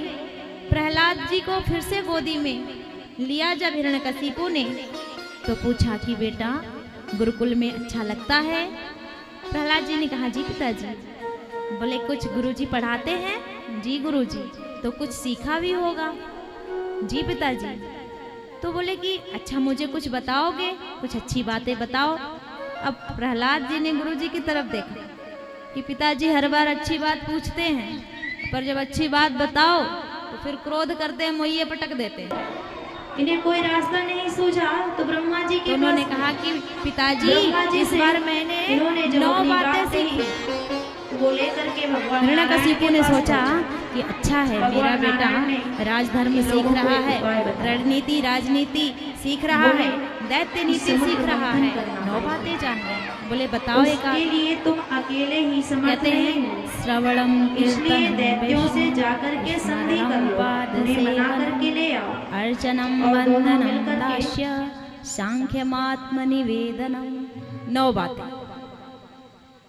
नवधा भक्ति सुना दी। अर्चना, वंदना, स्मरणम, पाद सेवनम सब नारायण की करनी चाहिए। जैसे सुना हिरण्यकशिपु ने, बोले अब तुम लोगों को मृत्यु दंड मिलेगा, पहले इसे देख लूं मैं। और सैनिकों को आदेश दे दिया कि ले जाओ इस बालक को मार डालो। सैनिकों ने उस बालक को ले जा करके, प्रहलाद को ले जा करके कभी रस्सी में बांध करके विष पिलाने का प्रयास किया, कभी पहाड़ों से फेंकने का प्रयास किया, कभी हाथी से कुचलवाने का प्रयास किया, कभी अस्त्र शस्त्रों से मारने का प्रयास किया। पर जितने भी प्रयत्न उन्होंने किए सबसे ये बचते रहे, इनकी मृत्यु नहीं हुई। अब तो हार गए सब सैनिक। बड़ी चिंतित है हिरण्यकशिपु। उसकी एक बहन है जिसका नाम है होलिका। वो अपने भाई के पास आई, बोली कि भैया क्यों परेशान होते, नन्हा सा तो है और इसके मारने की बात है ना, वो मेरे ऊपर छोड़ दो। बोले तुम कैसे मारोगी? बोले मैं मारूंगी। एक संत हुए जिनकी मैंने बड़ी सेवा की, तो उन्होंने हमें आशीर्वाद में यह वरदान दिया कि तुम अग्नि से जलोगी नहीं। तो मैं अग्नि से नहीं जलती, इसलिए चिता सजाओ, उस पर मैं बैठूंगी, गोदी में इस बालक को लेकर के बैठ जाऊंगी, तो अग्नि में ये जल जाएगा और मैं बच जाऊंगी।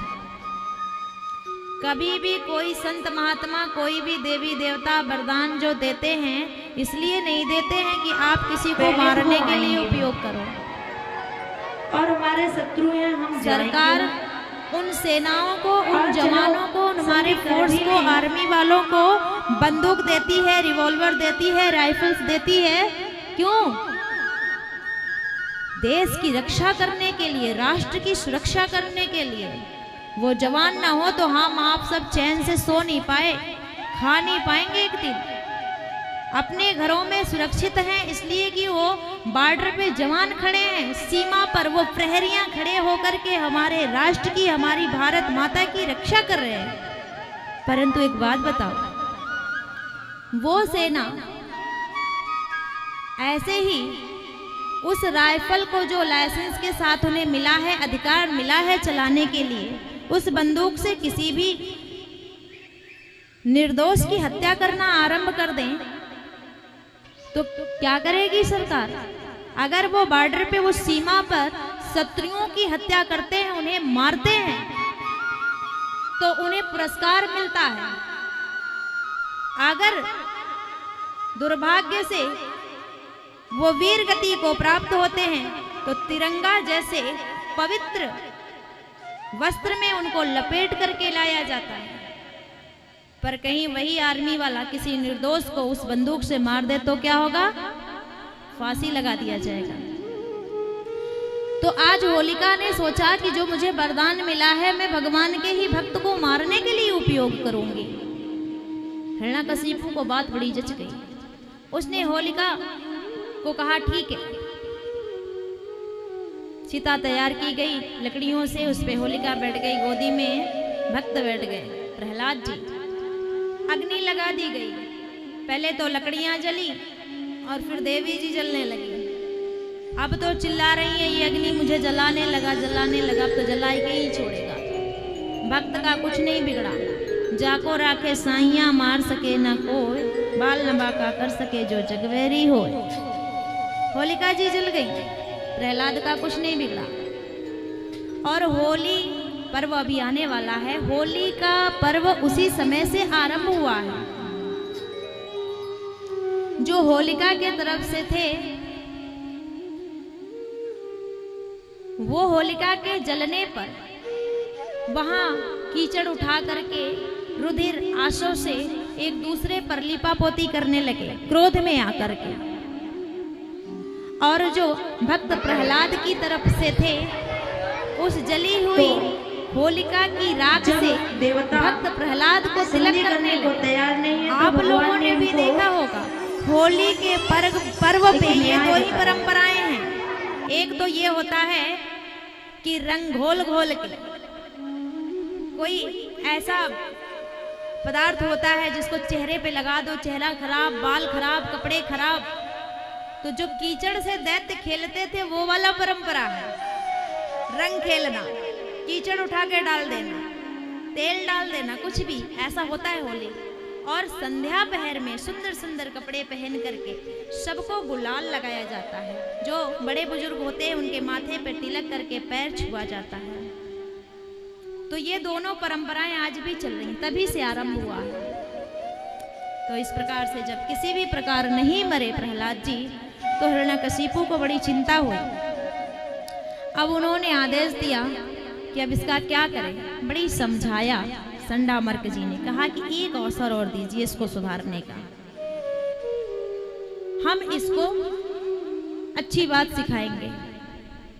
लगता है कि कोई हमारे यहाँ सच में गुप्तचर आ गया है, कैसे बिगड़ गया हमें पता नहीं, क्योंकि ये गुरु नहीं है, ये मास्टर साहब है। मास्टर का अर्थ होता है मासे टर्रति रुप्यकाणी इति मास्टर, जो महीने महीने उनको तनख्वाह मिल जाए, क्या घोषित कर दिया गया है, गलत है, सही है, समाज बनेगा, बिगड़ेगा, बच्चों की भविष्य का क्या दिशा होगा, कोई मतलब नहीं है। मास्टर तो विद्यालय में जो सरकार के द्वारा निर्धारित हो गया है उन किताबों को पढ़ाएंगे, महीने महीने का नोट पानी लेकर अपने घर जाएंगे।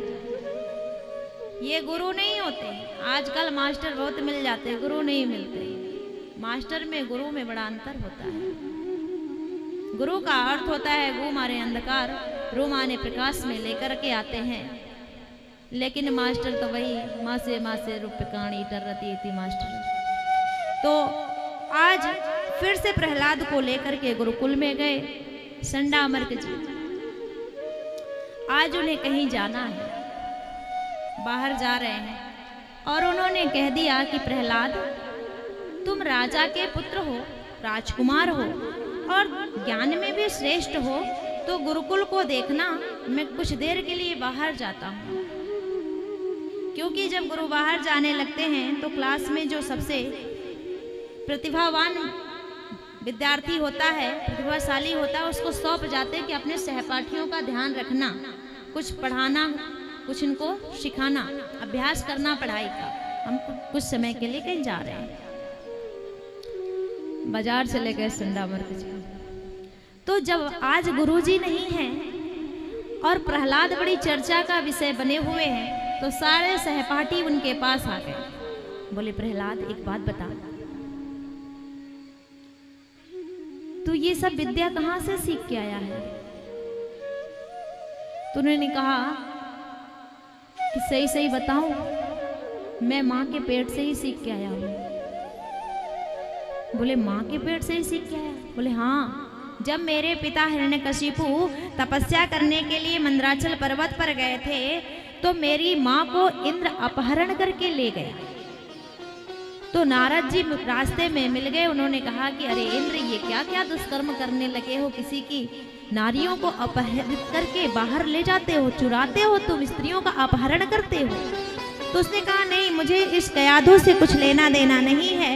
इसके गर्भ का बालक जब जन्म लेगा तो मैं उसे मार दूंगा, हिरण्यकशिपु का वंश है, फिर उसके बाद कयाधु को छोड़ दूंगा। नारद जी ने कहा कि कयाधु के गर्भ को तेरे तो क्या किसी के बस का नहीं है मारना, क्योंकि उसके गर्भ में भगवान का भक्त पल रहा है। ऐसी बात सुनकर इंद्र हमारी माता को छोड़कर वहीं चले गए, और नारद जी ने हमारी मैया को ले जा करके अपने आश्रम में रखा और रोज सत्संग सुनाते थे। भगवान नारायण के अच्छे अच्छे गुणानुवादों को श्रवण कराते थे। हमें भी ये बात ध्यान रखनी चाहिए कि जब हमारे घर की माताएं बहनें गर्भिणी हो या उनके गर्भ में आने वाला हो बच्चा, तो उन्हें भगवान के सुंदर सुंदर गुणानुवादों को सुनना चाहिए, क्योंकि इसके प्रमाण शास्त्रों में अनेक हैं। चाहे वो अष्टावक्र जी हो, चाहे वो अभिमन्यु जी हो, चाहे वो सुखदेव जी हो, चाहे वो प्रहलाद जी हो, इन लोगों ने ब्रह्म विद्या को गर्भ में ही सुना है। चक्रव्यूह कैसे तोड़ा जाता है गर्भ में ही जाना है। तो क्या आप सबके हमारे गर्भ में आने वाला शिशु बाहर की हो रही प्रक्रियाओं को नहीं अनुभव करता होगा? पर आज की परिस्थिति क्या है? एक बीमारी चल गई है घर में टेलीविजन का, सास बहू के नाटक आते हैं, वही नाटक जिंदगी में उतारे जाते हैं। वहाँ मारते हुए दिखाया जा रहा है, छल कपट दिखाया जा रहा है, षड्यंत्र दिखाया जा रहा है, एक दूसरे से द्वेष दिखाया जा रहा है। हम माताएं उसको देखती हैं, हमारे गर्भ का शिशु भी उसे अनुभव करता है, उसके चरित्र में उतरता है। कई घंटे हम ऐसे दृश्यों को देखते हैं, कितनी ही हत्याएं देखते हैं, चाहे पर्दे पे ही सही। वो हत्याएं करना बच्चा नहीं सीख कर उत्पन्न होगा। पैदा होता है नन्हा सा 2 साल 2.5 साल 3 साल का बच्चा होता है, माँ बाप जब उसको बाजार में लेके जाते हैं तो बहुत वस्तु दुकान पे होती है, बच्चे से कहते हैं बेटा मेरा क्या लेगा, मेरा लाला क्या लेगा? तो खिलौना रखा रहता है, बिस्किट रखा रहता है, सब आइटम रखे रहता है। बेटा क्या करता है? बंदूक पे हाथ लगा देता है, बंदूक पकड़ लेता है खिलौने वाला। फिर भी माँ बाप को अभी चेत नहीं हो रहा है, खुश होते हैं कि अरे वाह मेरा बेटा तो शेर है, मेरा बेटा तो बंदूक चलाएगा। फिर वो घर आता है तो वही खेल खेल में बंदूक पापा की तरफ तान देता है, पापा को मारूंगा, ढे ढे ढे करता है, ठीक है। तो पापा भी खुश होते हैं, अरे वाह मेरा बेटा शेर है।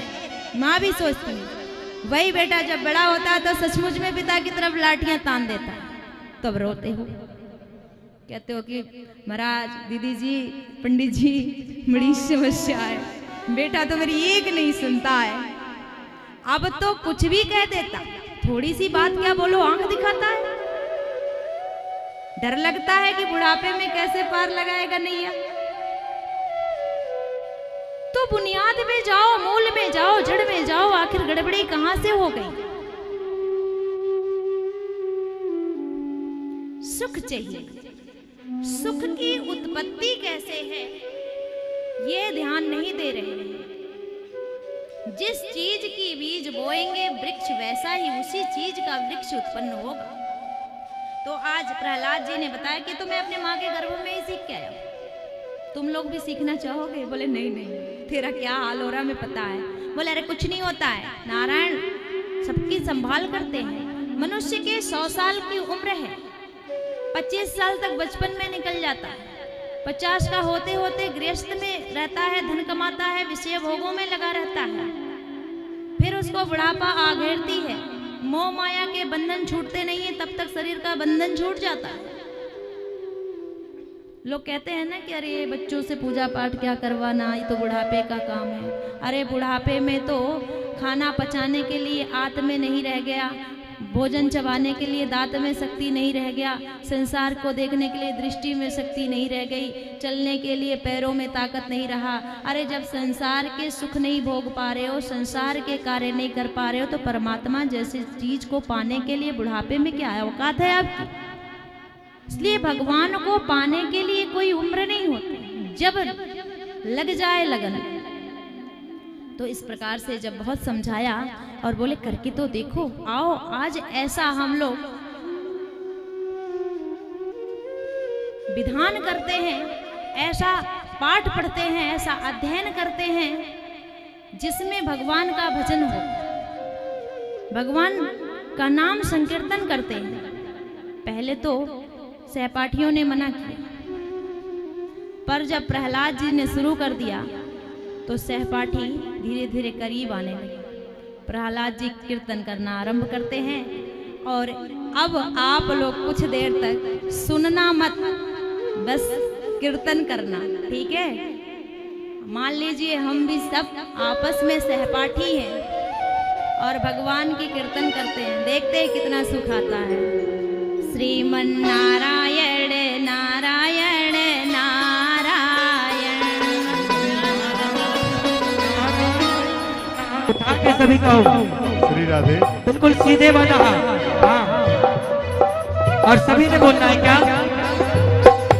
भज मन नारायण नारायण नारायण भजमन नारायण नारायण नारायण लक्ष्मी नारायण नारायण नारायण लक्ष्मी नारायण नारायण नारायण लक्ष्मी नारायण नारायण नारायण लक्ष्मी नारायण नारायण नारायण जय जय नारायण नारायण नारायण नारायण नारायण नारायण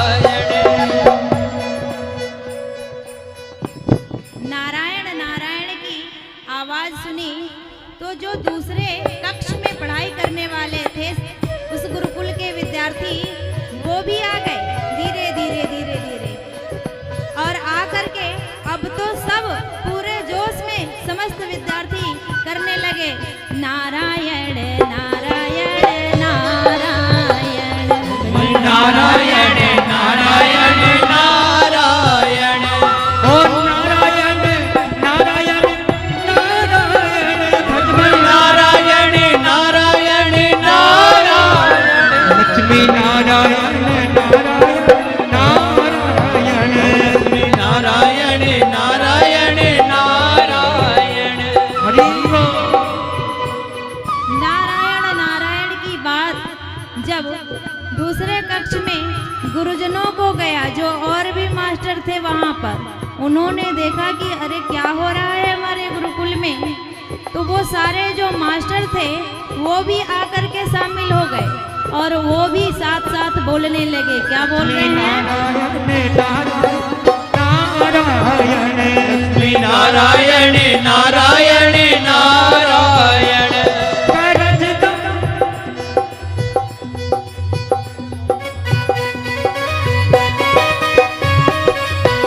हरि बोल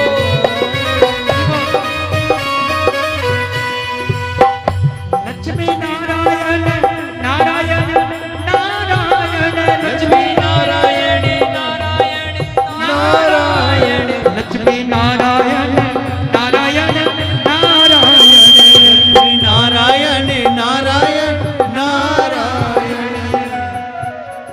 जैसे ही नारायण नारायण की बात गुरुकुल के भीतर गूंजने लगी तो अब वो आवाज बाहर भी जाने लगी आप लोग भी जरा कीर्तन जोर से करो कि इस पांडाल से आवाज बाहर जाए और बाहर वालों को भी आवाज पहुंचेगा जब श्रीमन नारायण की तो वो भी खींचे चले आएंगे और आपके साथ मिलकर के जैसे प्रहलाद जी के साथ मिलकर के अब बाहर वाले भी आकर के क्या कर रहे हैं श्रीमन नारायण नारायण नारायण नारायण नारायण नारायण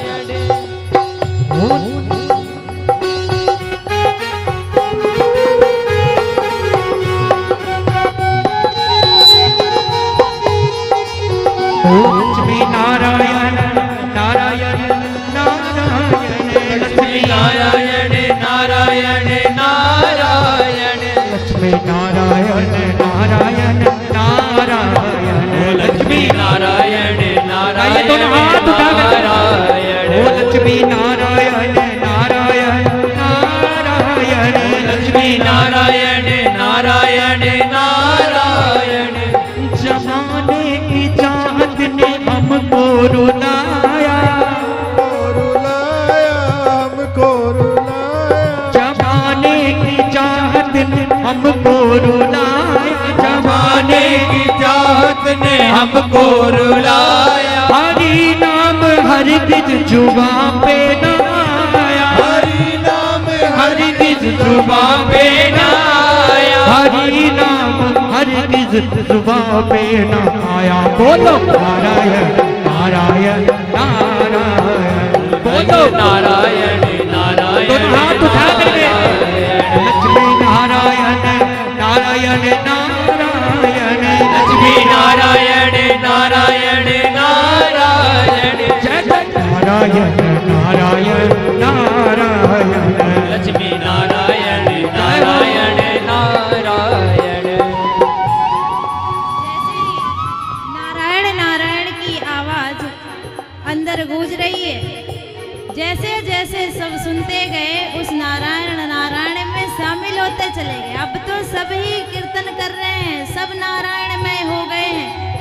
विष्णुमय हो गए हैं। गुरुदेव बाहर से आए सब्जी का टोकरा लेकर के आवाज लगा रहे हैं, अरे बच्चों उतरवाओ बोझ को। कोई नहीं सुन रहा, कोई बाहर नहीं आ रहा। जब देखा कि कोई नहीं आया तो खुद ही उतार लिए। भीतर आकर के देखते हैं तो अरे क्या हो रहा है, क्या हो रहा है, जरा आप सब लोग बोलिए। लक्ष्मी नारायण नारायण नारायण, लक्ष्मी नारायण नारायण नारायण, कर्जदार इतना मैं तेरी दया का, कर्जदार तेरी कर्जदार इतना मैं तेरी दया का, कर्जदार इतना मैं तेरी दया का, वो कर्जा चुकाने के काबिल नहीं हूँ, कर्जा चुकाने के लायक नहीं हूँ, मैं कर्जा चुकाने के काबिल नहीं हूँ, कर्जा चुकाने के काबिल नहीं। बोलो नारायण नारायण नारायण, बोलो नारायण नारायण नारायण। गुरुदेव ने देखा कि ये बीमारी तो बड़ी तेजी से फैल गई है, जैसे आप सब लोगों में फैल गई है।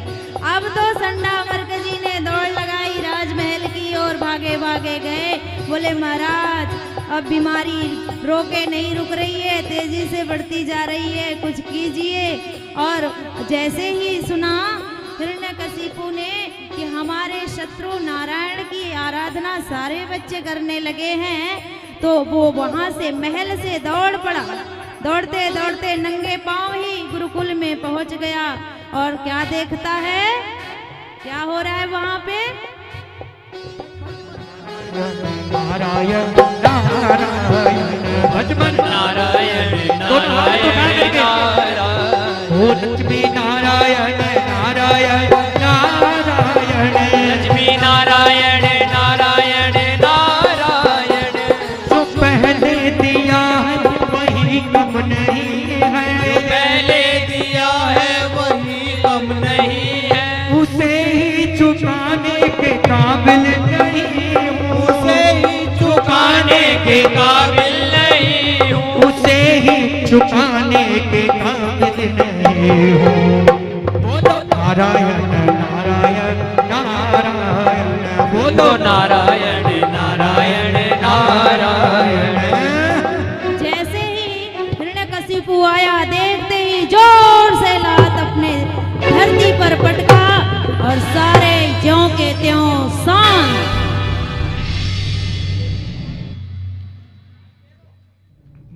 कुछ बालक रुके हुए थे, ऐसे करके वही रुक गए। कुछ की दोनों हाथ कमर पे थी नृत्य करते, सो हाथ दोनों कमर पे ही धरी रह गए। कुछ के हाथ ऐसे थे, ऐसे ही रह गए। कुछ के मुंह खुले थे, नारायण नारायण करते, खुला ही रह गए। अब तो सब कांपने लगे, प्रहलाद की तरफ देख रहे हैं, अब तू सबको मरवाएगा। घसीटते हुए प्रहलाद को हिरण्यकशिपु राजमहल में ले आया।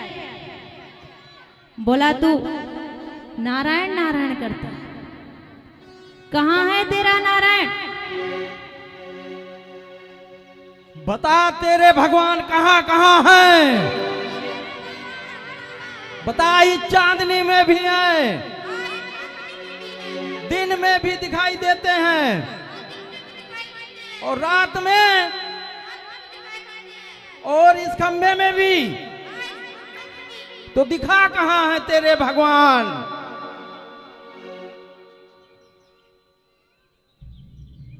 दिखा कहाँ है तेरे भगवान?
बोलिए श्री बांके बिहारी लाल की। जो भगवान का पूजन करना चाहते हैं वो कर सकते हैं। कृष्ण भगवान पूजन करते जाइए और कुछ पल की कथा है, उसके बाद आरती के बाद आप सब लोग प्रसाद लेकर अपने अपने घर को जाइए। और कल की कथा के लिए कुछ सूचनाएं हैं, कल कुछ विशेष है कथा में, इसलिए उस सूचना को लेकर के जाइए और कल पुनः सही समय पर कथा प्रांगण में उपस्थित होकर के कथा को श्रवण करिए। जब इस प्रकार से हिरण्यकशिपु प्रहलाद को लेकर के राजमहल में गया, पूछा तेरे भगवान कहाँ कहाँ हैं? तो प्रहलाद जी ने कहा सब जगह है, कहाँ नहीं है। भक्त के मोह में पड़कर के भगवान नरसिंह रूप में प्रकट हुए। उन्होंने दैत्यराज हिरण्यकशिपु का वध किया और अपने भक्त प्रहलाद को गोदी में लेकर के बैठ गए। कहते हैं कि प्रहलाद तू मुझसे कुछ मांग ले, मैं क्षमा चाहता हूं तुझसे कि तुझे बड़ा कष्ट सहना पड़ा, मुझे आने में देर हुई पुत्र, मुझे क्षमा करो।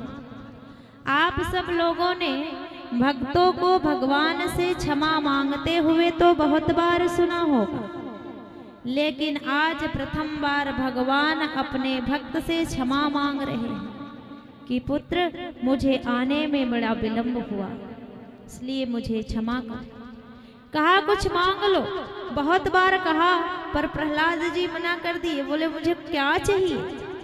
आपने मुझे पुत्र मान लिया, अब मुझे कुछ चाहिए नहीं। अगर देना ही चाहते हैं प्रभु तो मुझे एक वरदान दे दो कि मैं कभी किसी से कुछ मांगू नहीं। अगर आप सब लोग भी भगवान से कुछ मांगो तो यही मांगो कि मुझे कभी किसी से कुछ मांगने की आवश्यकता ना पड़े। इस प्रकार से श्री सुखदेव स्वामी ने राजा परीक्षित को बताया कि भगवान को जो जिस भावना से भजता है उसको उसी रूप में प्रकट होकर के अपना अनुग्रह करते हैं। उसके बाद सप्तम स्कंद के आखिर के 10 अध्यायों में श्री सुखदेव स्वामी ने राजा परीक्षित को चारों वर्णों ब्राह्मण क्षत्रिय वैश्य शूद्र के बारे में वर्णन किया कि किसके क्या धर्म होने चाहिए। फिर चारों आश्रमों के बारे में बताया कि 25 वर्ष तक ब्रह्मचर्य, 50 वर्ष तक गृहस्थ जीवन, 75 वर्ष तक वानप्रस्थ जीवन और बाकी का जीवन सन्यास में निकाल देना चाहिए। सन्यासी के क्या धर्म है, गृहस्थ आश्रम वालों का क्या धर्म है, वानप्रस्थियों के क्या धर्म है और ब्रह्मचारियों के क्या धर्म है, बड़ा विस्तार से सुनाया। उसके बाद आज तृतीय दिवस की कथा यही विश्राम होती है।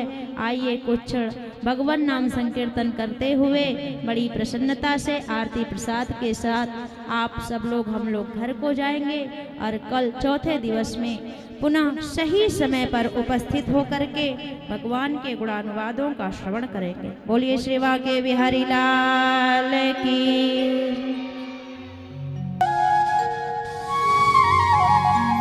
श्री भागवत भगवान की करो आरती, पापियों को पाप से है तारती। है आरती, पापियों को पाप से है तारती। श्री भागवत भगवान की करो आरती, पापियों को पाप से है तारती। भागवत भगवान की है आरती, पापियों को पाप से है तारती। ये तारती है, तारती है, तारती है, तारती, तारती है, तारती है, तारती है, तारती। श्री भागवत भगवान की करो आरती, पापियों को पाप से है आरती। भागवत भगवान की करो आरती, पापियों को पाप से है तारती।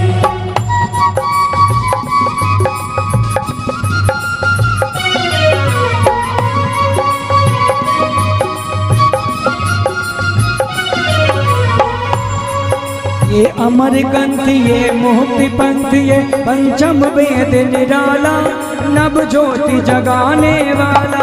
ये अमर ग्रंथ ये मुक्ति पंथ ये पंचम वेद निराला नव ज्योति जगाने वाला। हरि नाम यही हरिधाम यही हरिनाम यही हरिधाम यही। ये मंगल की आरती पापियों को पाप से है तारती। भागवत भगवान की करो आरती पापियों को पाप से है तारती। ये शांति गीत पावन पुनीत पापों को मिटाने वाला हरि दर्श कराने वाला। शांति गीत पावन पुनीत पापों को मिटाने वाला हरि दर्श कराने वाला। ये दुख हरणी ये सुख करणी ये दुख हरणी ये सुख करनी ये सुख करणी ये दुख हरणी ये सुख करनी ये दुख हरनी। श्री मधुसूदन की आरती पापियों को पाप से है तारती।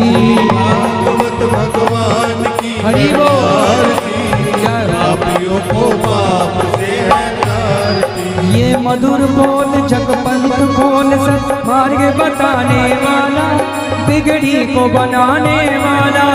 ये मधुर बोल जगपंथ खोल सतमार्ग बताने वाला बिगड़ी को बनाने वाला। श्री राम यही घनश्याम यही नाम यही घनश्याम यही। ये हरि महिमा की आरती पापियों को पाप से है तारती। भागवत भगवान की गाइए, सभी गाइए। पापियों को पाप से है तारती। कर्पूर गौरम करुणावतार संसार सार भुजदेकहार सदा वसंत हृदय भवं भवामि सहितं नमामि। त्वमेव माता सखा त्वमेव त्वमेव बन्धु सखा त्वमेव त्वमेव वीर्या सर्वं त्वमेव त्वमेव सर्व मम देव देव त्वमेव सर्व मम देव देव।